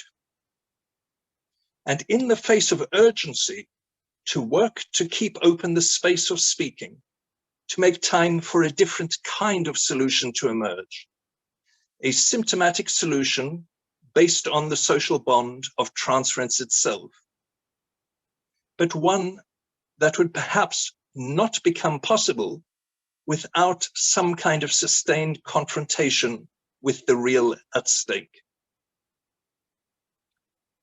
In conclusion, I would like to draw your attention to one of the concrete resources that psychoanalysis can offer, in the form of Lacan's early text on logical time, a text drafted in the closing months of the Second World War, to which we owe the distinction between three moments or modalities of time: the instant of seeing, the time for understanding, and the moment for concluding, for acting. Even this minimal trio of terms can serve us as a reminder that no matter how urgent the need for solutions, it is still not possible to eliminate the time for understanding. This time impossible to calculate, that is different for everyone, and which nevertheless prevents us from seeking simply to superimpose problem and solution, cause and effect, means and ends. Instead, making room for the contribution of the subject of the unconscious. Beyond this, it seems to me that this text on logical time would repay attention, not just for the logic of intersubjective time that it elaborates, but also for the novel articulation that it proposes between the individual and the collective, the one and the many. We could, in the first instance, contrast this articulation with what I will simply call the religious model of the articulation between individual and collective, based on the principles of renunciation and sacrifice, where the interests of the individual would be sacrificed to the collective on the basis of the promise of recompensation in the life to come. It could also be contrasted with the capitalist model, which is itself simply an updated version of the religious model, based on a belief in the invisible hand, where the market takes the place of divine providence in assuring the distribution of goods between individual and collective. It is this invisible hand that was supposed to take care of the alignment of interests, assuring us that the interests of each would coincide with the interests of all, that the pursuit of private interests would contribute to the public good, even if there were going to be winners and losers along the way. Well, it's not clear how well this model is working out, where the lack of alignment of interests, when confronted not just with the effects, but also the causes of climate change, leave us faced with a situation where we are all in danger of losing everything. The confrontation with the real of climate change will thus require, at the very least, a rethinking of the capitalist discourse, not just as an economic model of the relation between those that have and those that have not, but also, and above all, as a social and political model of the relations between the one and the many. It is here that psychoanalysis does have an alternative to offer. Yes, one by one, but not without the others. This very project, this experience that we are engaged in today, could serve as a practical demonstration of this endeavor.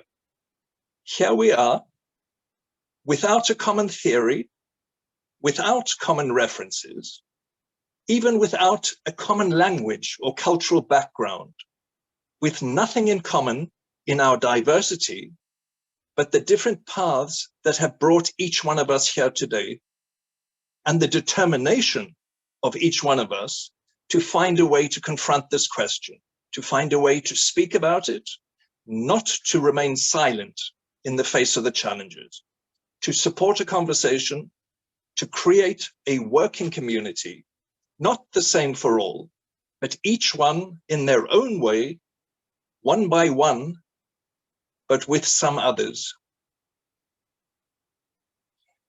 Now, if you will allow me to pose just one question to each of the speakers to get our conversation going. Nathalie, I was so struck not just by your analysis of the question of water, which, as you say, is easily overlooked, but by the simple phrase, una sola agua, only one water, which I think makes a slogan, a refrain for how we approach this question. I was struck by the contrast with our preoccupation with fossil fuel as a limited resource, whereas water is something almost we take for granted, despite two factors.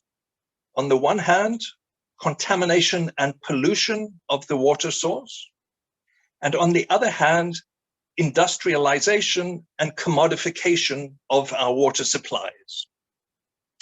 We find water sold in plastic bottles, which to some extent sums up the enclosure of water in plastic as a commodity.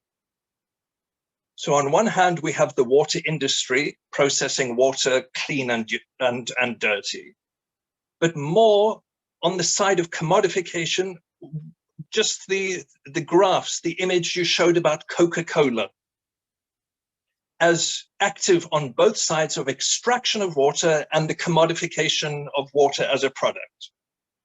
It seems to us, in response to your question, Nathalie, what is it that we can do?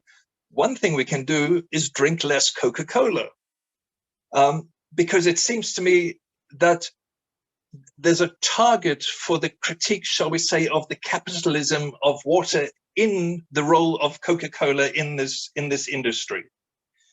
Not just the extraction of the water, but the profits involved in adding a dose of sugar to the water and putting it in a bottle.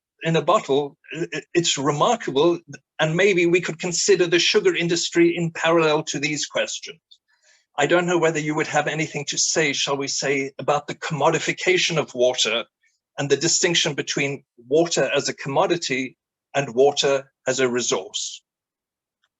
Apologies for the elaboration, if you can find something to say. Second, a question for Brigitte, who, as she started, picked up the thread coming out of Nathalie's paper, speaking of the need for shared narratives, the power of narratives.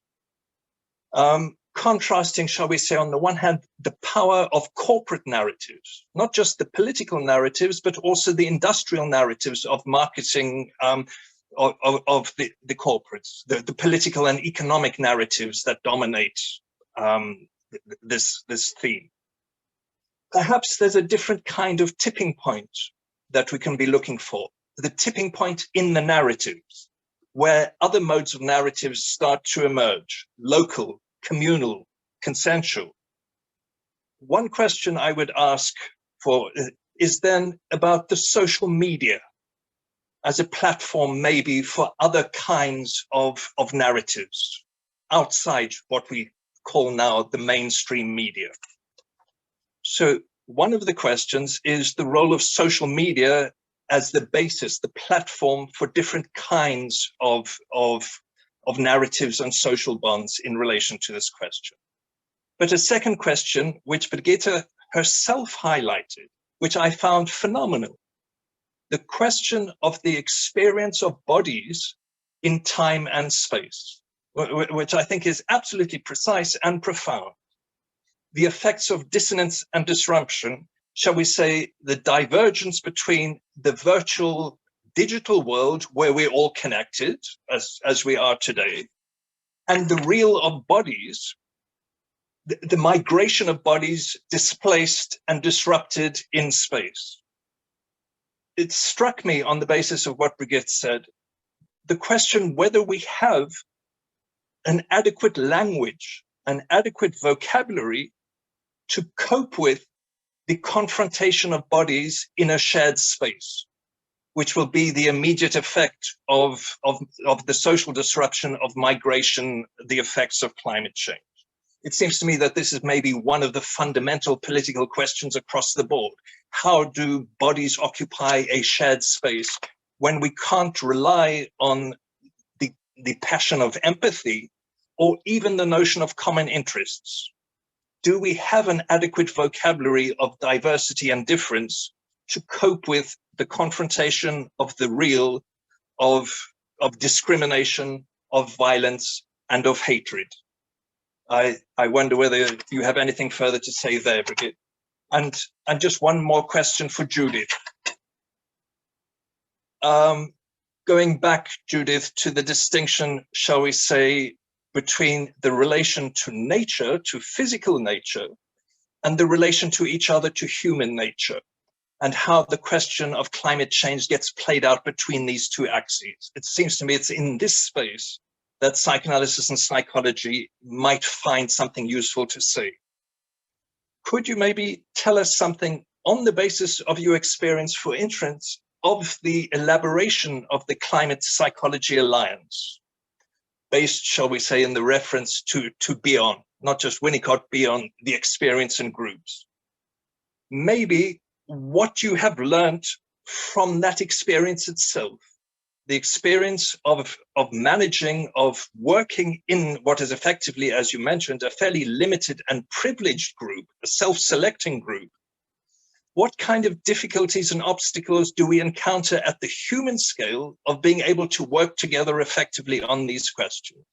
And is there anything from the experience of the difficulties as well as the achievements of this kind of experience that can teach us something that we need to know if we are effectively together going to be able to address the problem of climate change?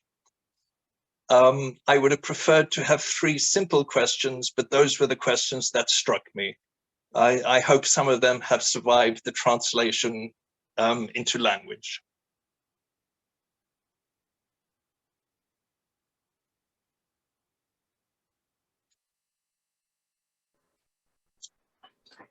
Nathalie. De acuerdo. Vamos entonces a cambiar un poco la metodología, porque en este punto, si damos tiempo a la traducción simultánea, vamos a tener unos silencios muy largos.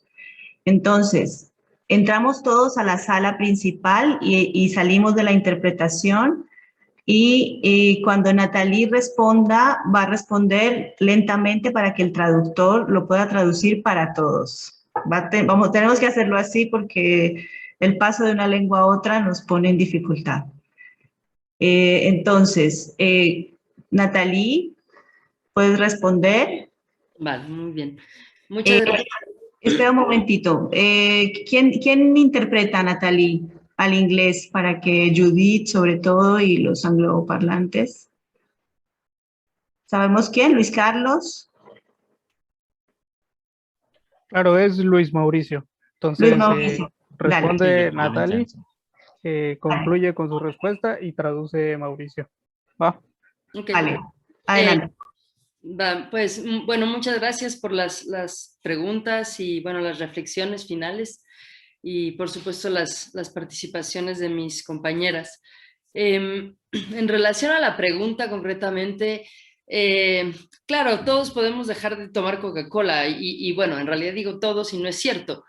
Hay un grupo que tiene la información, que tiene posiblemente las ganas y posibilidades de no tomar Coca-Cola o de no tomar y de no comer toda la comida chatarra que se vende hoy en día. Y tiene mucho que ver también con la narrativa que mencionó Brigitte, ¿no? Lo que sucede es que estructuralmente toda esta comida que no solamente hace daño a las personas, sino que destruye el medio ambiente en la manera en la que se va produciendo, resulta ser muchísimo más barata porque tiene una serie de beneficios que el mismo sistema les permite. Y entonces te encuentras ante una circunstancia en la que resulta mucho más... Vale. Vamos a traducir esa parte, porque si lo decimos todo va a ser súper extenso. Adelante, Mauricio. Okay, well. Mira, Mauricio, si quieres yo lo puedo decir en inglés también para ir Perfecto. Okay, Maravilloso. great.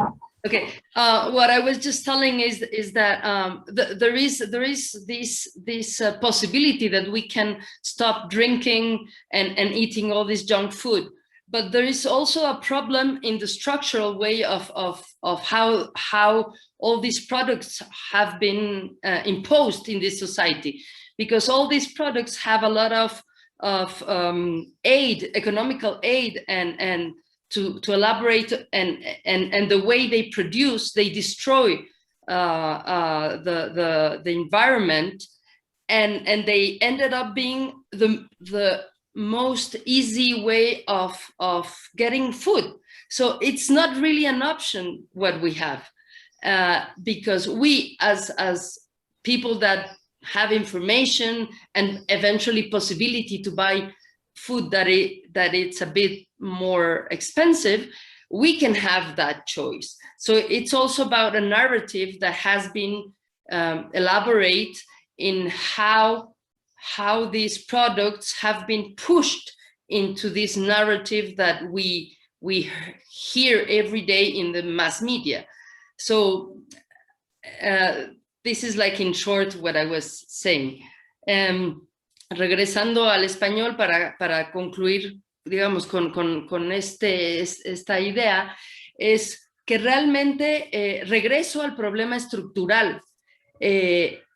Realmente tenemos realmente una opción a nivel individual.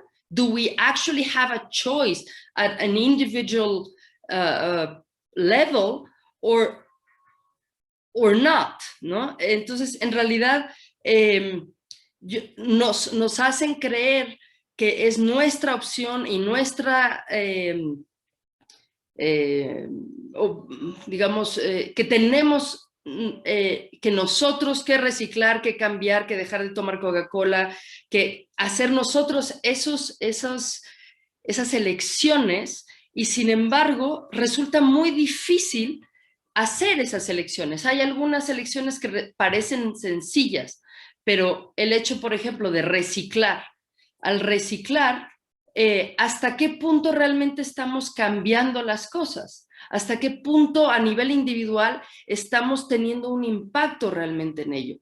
Y no se está dando un cambio estructural que permita que el reciclado o el dejar de comer comida chatarra que destruye el medio ambiente sea una opción mucho más masiva.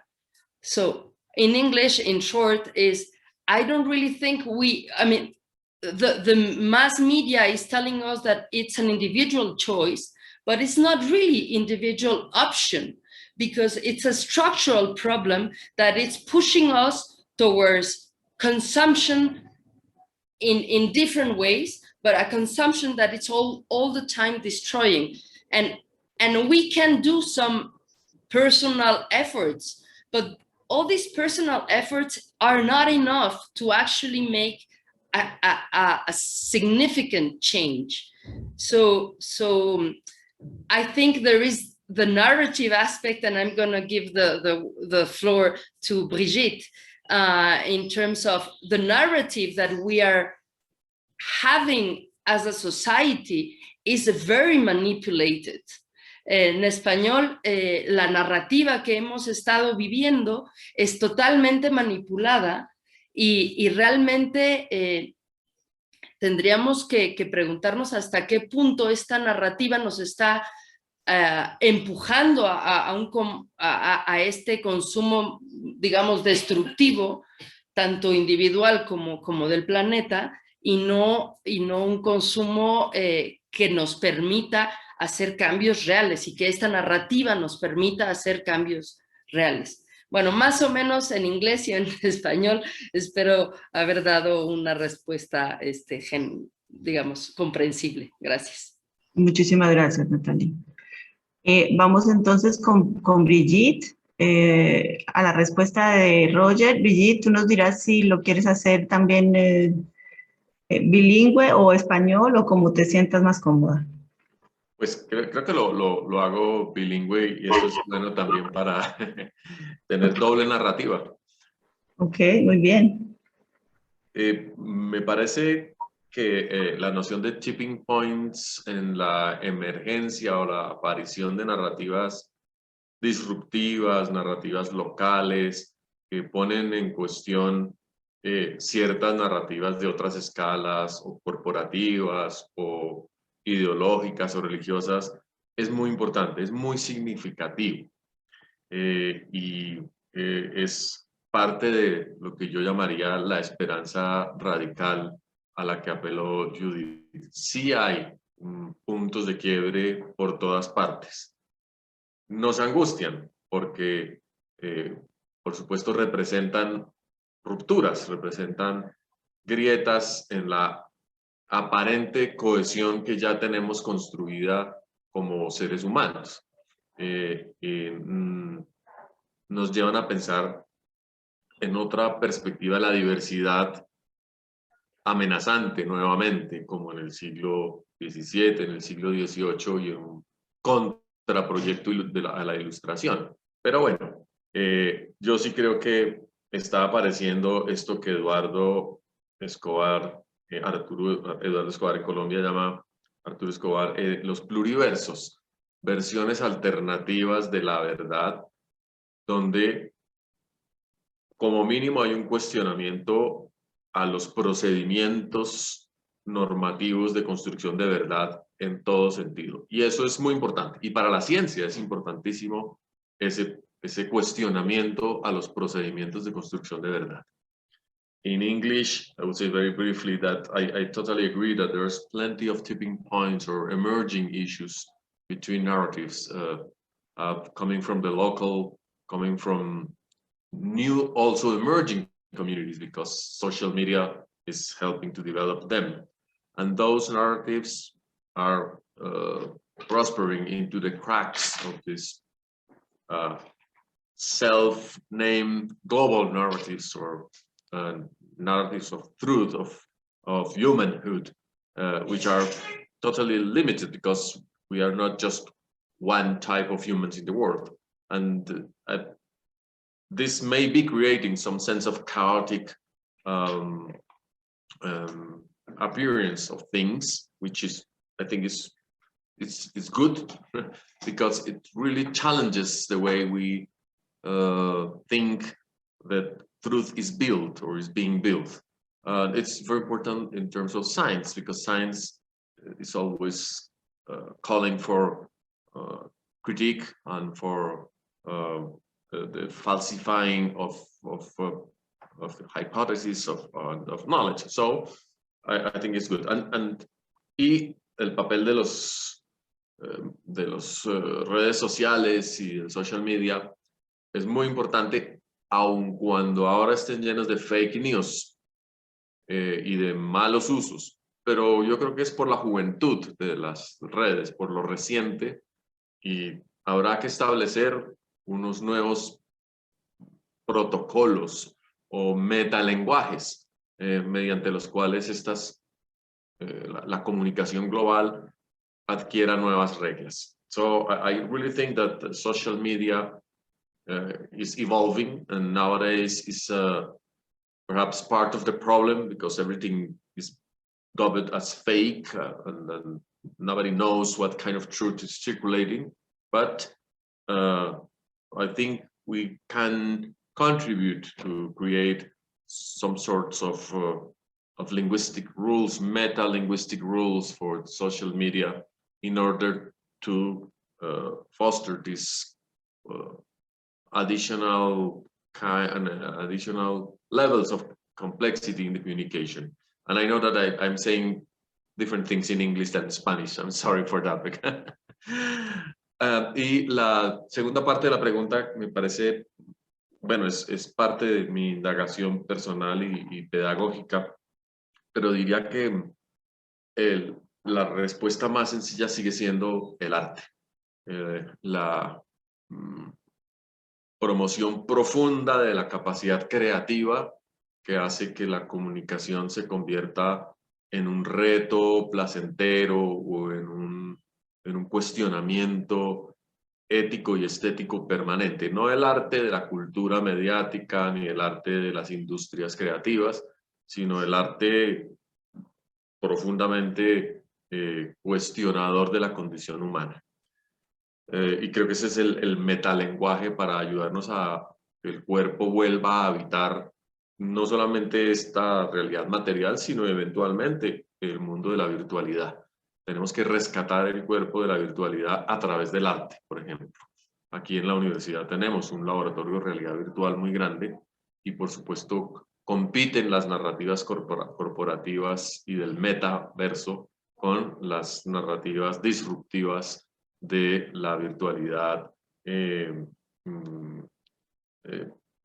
disruptiva. So, in English, I would say that, yes, I agree that we may develop a meta vocabulary, a way of engaging people again into a shared and common space, and that's simple, again, the arts. Arts as the major resource that humans have created for saying what is impossible to say with words, and helping to critique reality and the way truth is produced. So, but I'm talking about arts as in the deepest sense of arts, and not just in terms of the cultural industry or folklore or whatever, but deep thinking and deep creative capacities.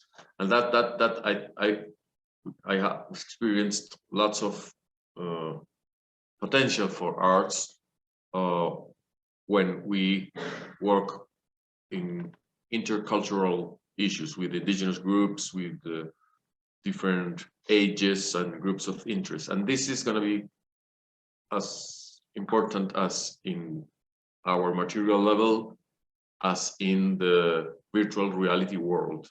And so virtual reality labs and the connectivity that it's being developed within the metaverse or other pluriverses will need radical arts to allow humans, if we migrate or connect to those levels, to still have the capacity to be humans and in the full sense of that, and protect diversity for the future. Thank you very much. Very good question. Maravilloso. Vamos con Judith Anderson en la respuesta que plantea Roger. Lo hacemos entonces paulatino. Ella habla en inglés y después David Hafner hace la traducción. So thank you, Roger, for your several questions in one. I think in relation to nature and human nature, perhaps my answer is not quite right, but I think I want to ask why it is that so seldom people in the consulting room will talk to the therapist, the analyst, about their relationship with nature. Sorry, I don't know if there's simultaneous going on. Continue. Yeah. And what that's been found by research, that very often clients will not talk because they don't expect to be able to have a hearing. And we also hear from people who come to us for climate-aware therapy that when they talk to their therapist about how anxious they are about what is happening to nature, about the destruction of, you know, a new road or a railway, there is a premature interpretation. This is about your mother. This is about your destructive impulses. And what we find, practitioners find with climate-aware therapy is you have to take that at face value, and then you can say, and we will talk about your mother, and the client will say, yes, of course. So it's both and, that we sit in the consulting room with our own grief that is valid and understandable alongside the client.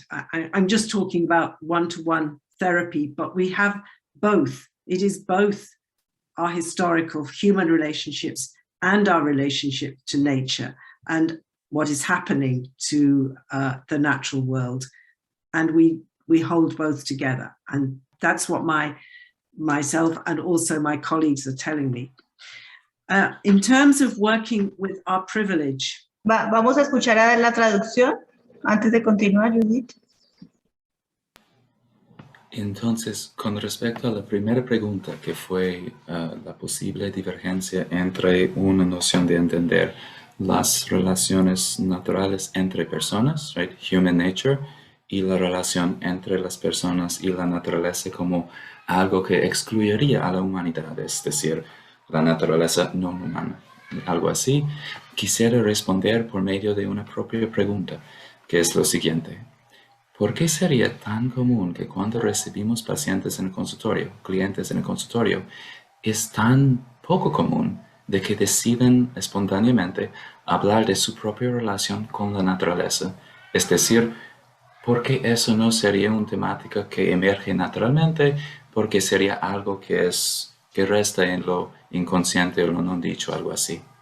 Y que se ha descubierto por medio de diferentes investigaciones psicoanalíticas con respecto a eso, quizás tendría que ver con el punto de data que las personas no anticipan de que tal info, tal perspectiva, tal declaración pudiera ser algo escuchado. Una anticipación de que su relación con la naturaleza no estaría entendido o escuchado por parte del analista. Y el otro aspecto, tal vez del mismo asunto, es cuando personas van a terapia específicamente por su relación con el cambio climático, es decir, sus ansiedades del cambio, de la fábrica que destruye el lago, del vía de tren que se construye, etcétera, etcétera. Hay una tendencia entre nosotros y nuestros colegas de brincar interpretaciones prematuras, de muy rápidamente decir cosas como su ansiedad con respecto al cambio climático tiene que ver con su relación de apego con su madre naturaleza, etc. O su anticipación de la destrucción del hábitat tiene que ver con la proyección de su propia agresión, denegado y disociado, etcétera, etcétera. La mejor estrategia terapéutica no parece ser eso. Lo que yo y mis compañeros han descubierto es que más bien se trata de un ambos y, both and, es decir, claro que eso es cierto y a un otro nivel al mismo tiempo en otra interpretación. Y entonces uno aborda inicialmente, directamente, la verdad de manifiesto del discurso de la narrativa del paciente, y después, además de eso, uno comenta, y evidentemente en el futuro vamos a hablar de cómo su relación con su madre o cómo su relación con su propia agresividad tiene que ver con su ansiedad, etc. Y el paciente siempre dice, claro, si es cierto, en el futuro. Thank you, David. I just want to mention also there's some very good writing from psychotherapists, psychoanalysts in New Orleans after Hurricane Katrina, the ones who stayed, and they were working with clients, and their roof had been destroyed and their client's roof had been destroyed. And there's some wonderful papers about the work that was done and how the work of therapy changed under those circumstances. Entonces hay un aspecto muy importante de entender el trabajo con las ansiedades frente al cambio climático, que es la experiencia compartida entre paciente, cliente y analista-terapeuta. Podemos hablar de la sensación de culpa o pérdida sentido tanto del analista como del paciente, y cómo el analista o el analista es encargado de sentarse con su sentir y enfrentar sus propias pérdidas, culpabilidades, ansiedades, etc., cuando entendiendo al paciente en lugar de únicamente interpretar. Y hay algunos descubrimientos absolutamente increíbles por medio de analistas que trabajaban en Luisiana después del huracán que destruyó tanto de la ciudad ahí, específicamente situaciones donde el paciente estaría hablando de cómo su casa ya no tiene techo por los vientos tan fuertes, y el analista, su casa tampoco hubiera tenido techo. Y entonces, cómo se trabaja con aquellas situaciones compartidas frente al cambio climático. And to talk about our work with our privilege, I think it has become a vital part of our work. And part of the difficulty is that we, those of us involved in these kind of social responsibility organizations and Climate Psychology Alliance, we have come to believe that we are good people. We do not use racial slurs, for example. We do not consciously discriminate. And yet, when we think about our privilege, it is clear that our society is informed by colonialist attitudes. And so here is what we have to do. We have to not expect our colleagues who are Black and people of color to solve the problem for us. We have to address that ourselves. We have to develop real humility and allow ourselves to listen and hear. And we have to understand that our language and our power issues, our structures, are themselves colonialist and can be oppressive. And when we do that work, what happens is that the voices of the younger people of color in our organization come through with great inspiration.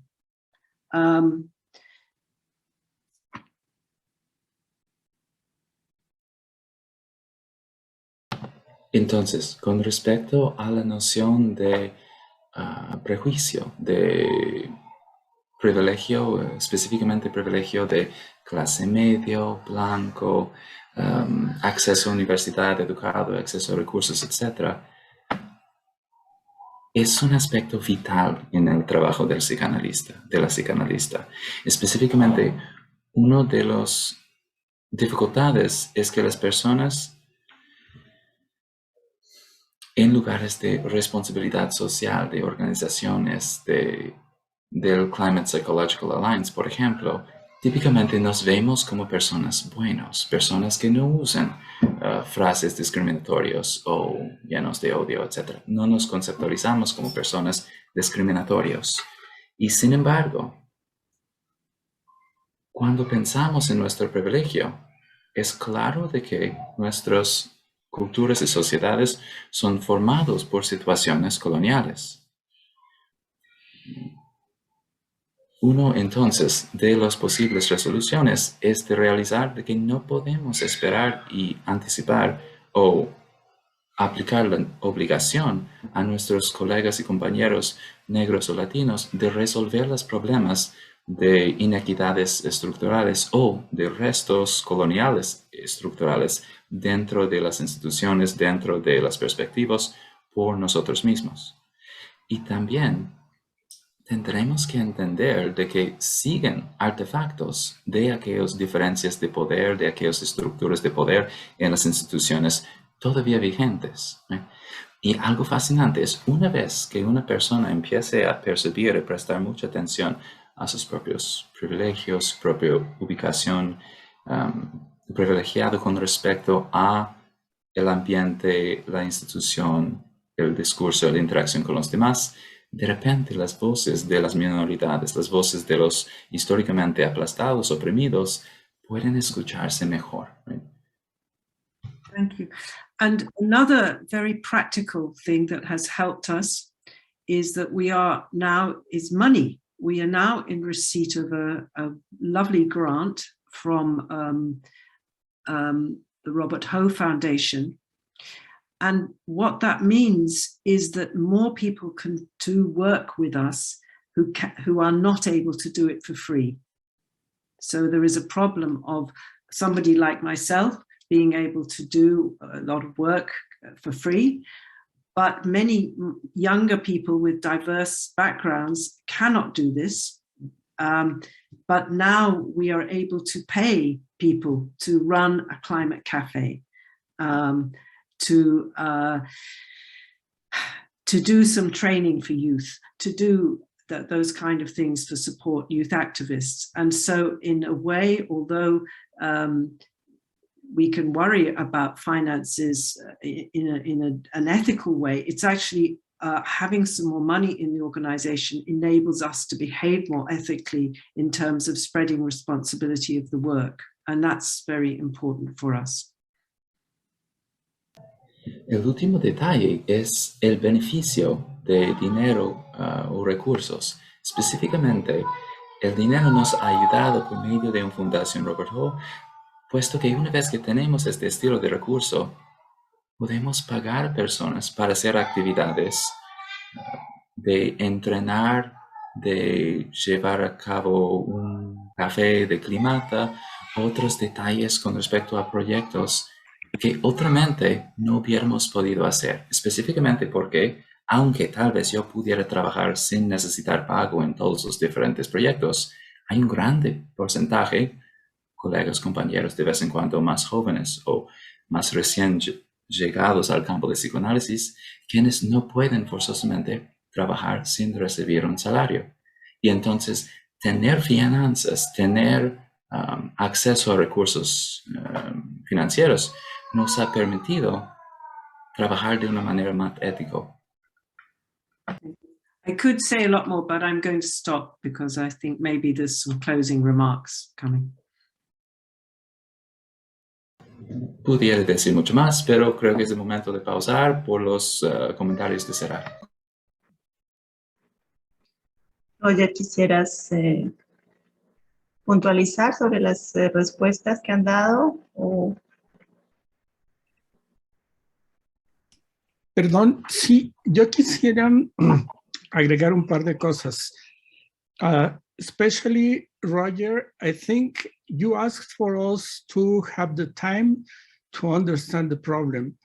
I think it is much more important not only to understand the problem, but to understand the urgency for us to take measures and stop global warming from increasing. That is the critical variable that we have to consider. This is the first time that one single species forces the system, forces Gaia to go against the way the system works to achieve this beautiful equilibrium that has taken millennia to achieve. So it's very unreasonable that we don't consider that it is very urgent to take into account that we need to act fast we cannot wait any longer and then decide what to do. The other thing that time brings into the discussions is something we always leave behind, and that is the presence of youngsters and children. We are forgetting that all of us, or most of us, are already living this system, but we haven't heard anything about children, our children and youngsters that are coming behind us. That is why they are so angry, and they have started suing all their governments, because they don't get the same kind of human rights that we speak about. It's really totally incomprehensible that we try to solve these things without taking them into consideration. Thank you. Gracias, Antonio. Gustavo de Sal, quien ha pedido la palabra. Adelante, Gustavo.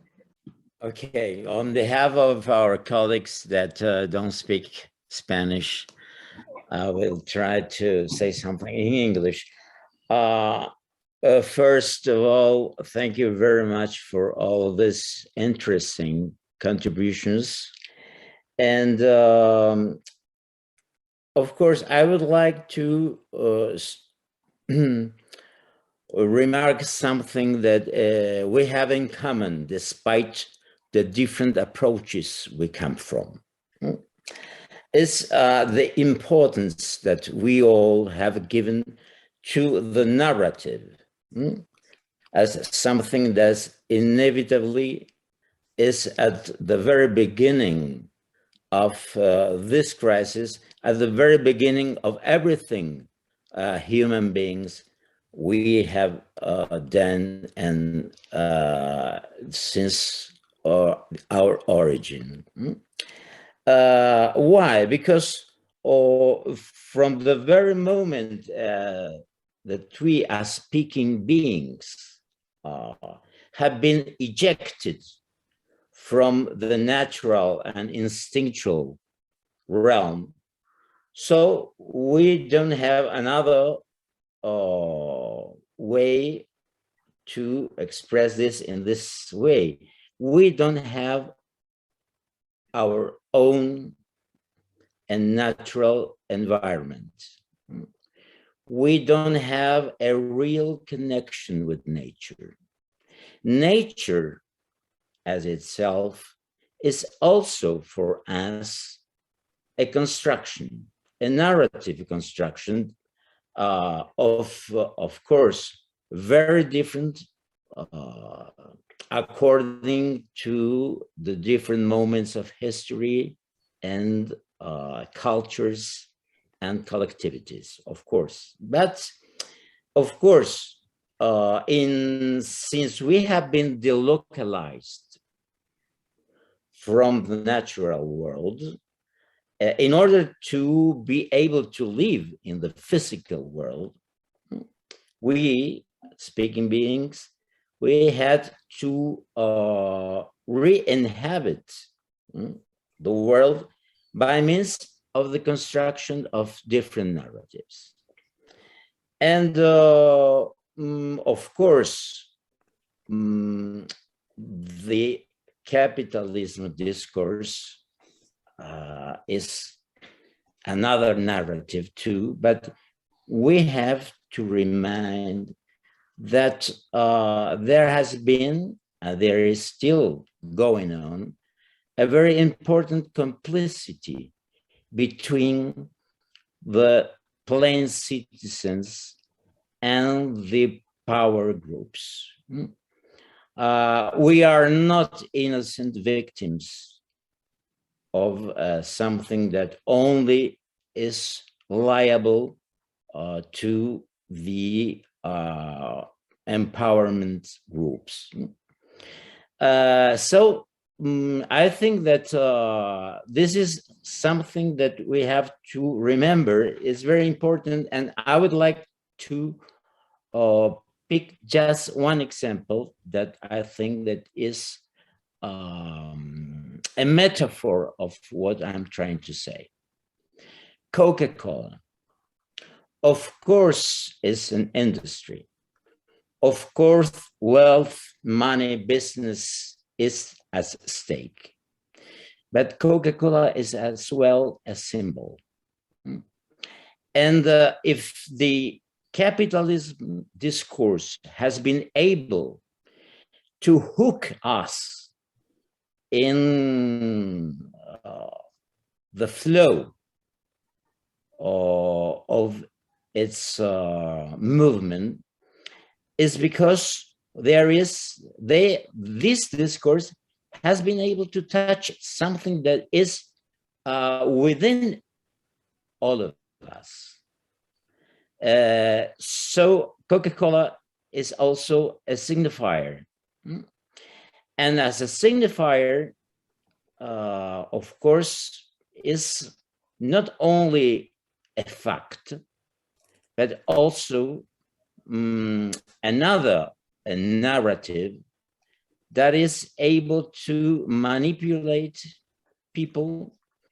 And we are not only victims, but we have agreed to that manipulation too. Thank you. Muchísimas gracias, Gustavo. Hemos hecho la traducción simultánea en el chat mientras ibas hablando, así que los hispanohablantes han podido leerte. No sé si Roger, quisieras últimas palabras. Ya estamos sobre el tiempo, hemos pasado 5 minutos.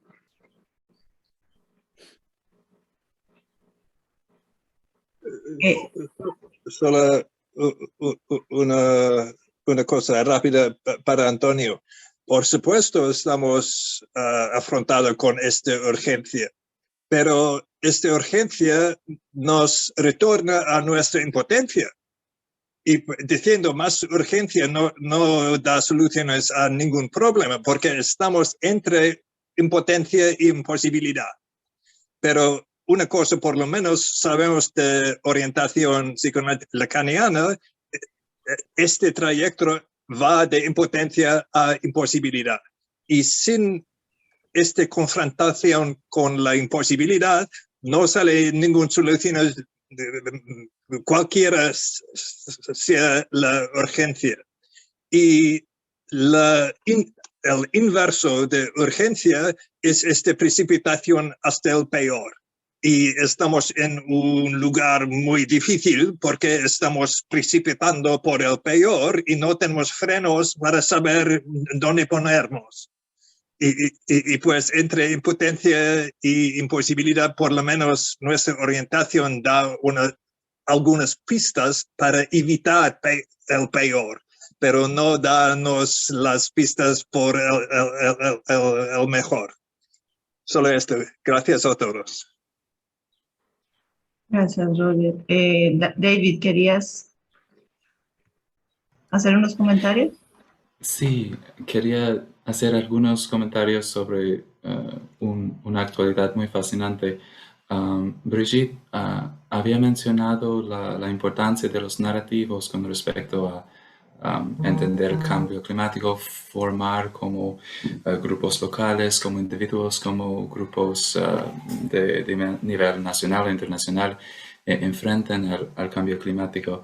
Y en este sentido, me parece que uno de los fenómenos más interesantes para entender esta actualidad es de conceptualizar lo que está pasando con Twitter en el momento. Es muy interesante porque Twitter es como una fuente de creación de narrativos. Y precisamente en el momento en que Elon Musk intenta comprar Twitter, aparece todo un movimiento a nivel societal, al menos en Estados Unidos, con respecto a quién tendría acceso a formar los narrativos ahí y forjarlos. Y probablemente eso tendría mucho que ver con la posibilidad de organizar una comunidad o una sociedad global en frente a la cuestión del cambio climático. Y el otro comentario que quería hacer es con respecto a lo que había mencionado Nathalie, que efectivamente hay ciertas dificultades estructurales en enfrentar el cambio climático desde la perspectiva del consumidor inteligente, el consumidor informado, educado, que pudiera no decidir consumir Coca-Cola, decidir no consumir diferentes recursos nocivos por el ambiente o el clima, pero típicamente eso pone de lado las habilidades económicos y financieros del individuo en sí. Como mencionaba Judith, cuando uno tiene recursos, de repente puede hacer lo que es moralmente o éticamente responsable, y de vez en cuando, sin los recursos, si alguien solo tiene el dinero por la canasta básica, ¿cómo pudiera resistir en comprar Coca-Cola, cosas así?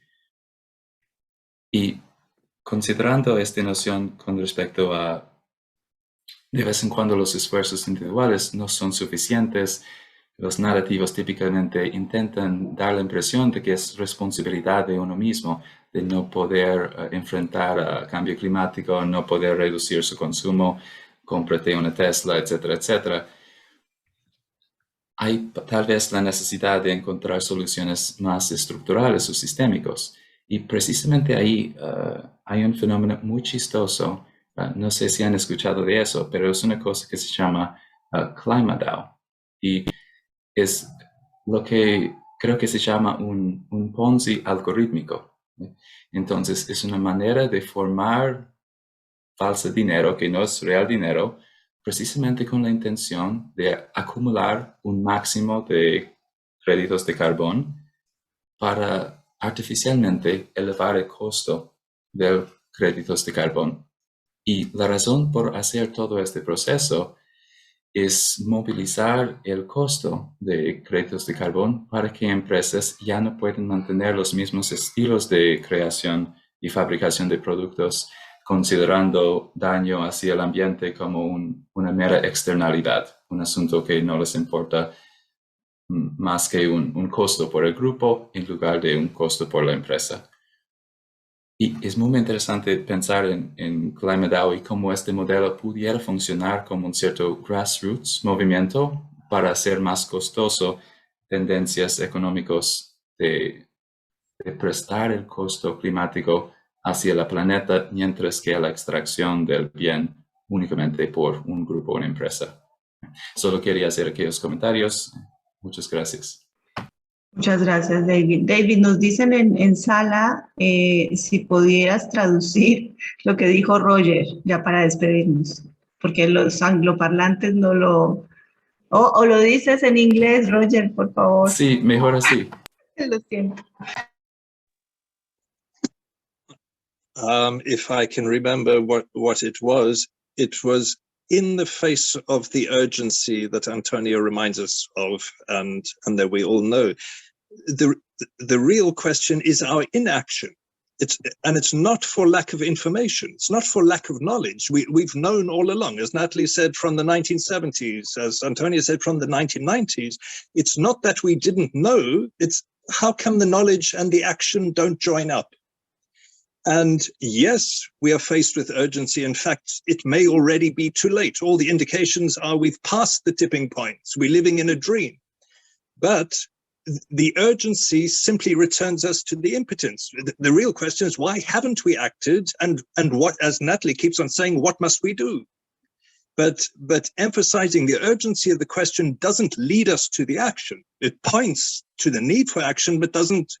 And that's why I said something about the Lacanian orientation of the treatment between impotence and impossibility. It's something about grasping something of our failure to act as the key to understand, and only the confrontation with the impossibility of the situation will, that's, I think, a version of what Judith was saying about radical hope. It's only the confrontation with the impossibility of our situation that might produce some other way of going about it. It would be a bit funny if we wake up when it's too late, but as I say, whether we're waking up or not, it may already have passed. How do we inhabit that space? That's a different question.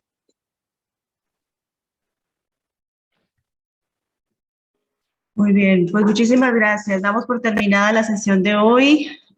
Muchísimas gracias al equipo técnico, a los invitados de la mesa, una mesa supremamente interesante sobre la que tendremos que volver.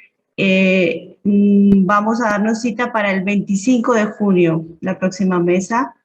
Y bueno, no hay sexto malo ni séptimo malo, así que vamos mejorando con el ejercicio de la traducción, que ha sido un ejercicio bastante enriquecedor hoy. Muchísimas gracias, Brigitte, Nathalie, desde México, Judith, Roger, muchísimas gracias, Gustavo, muchísimas gracias por la conexión y por la participación. David, bravísimo.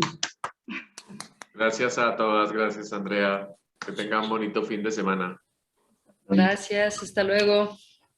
Chao Nathalie, un gusto. Un gustazo. Thank you very much, and thank you for the translations. Lovely to be here. Thank you all. Bye.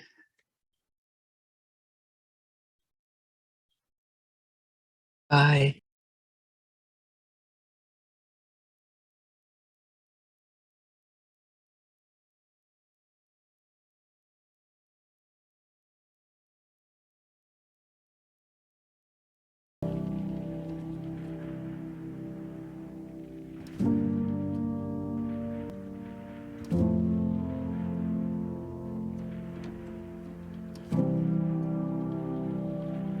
Science alerts planet Earth. 关于迫在眉睫的后果 che la crisi ecologica e climatica sta avendo sulla vita. Cela posera d'énormes défis à la population mondiale. Voor de rest van de eeuw.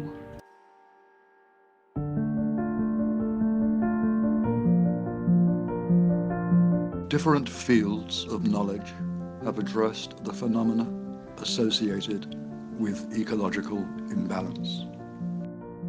Strata biodiverzity a globálne oteplovanie.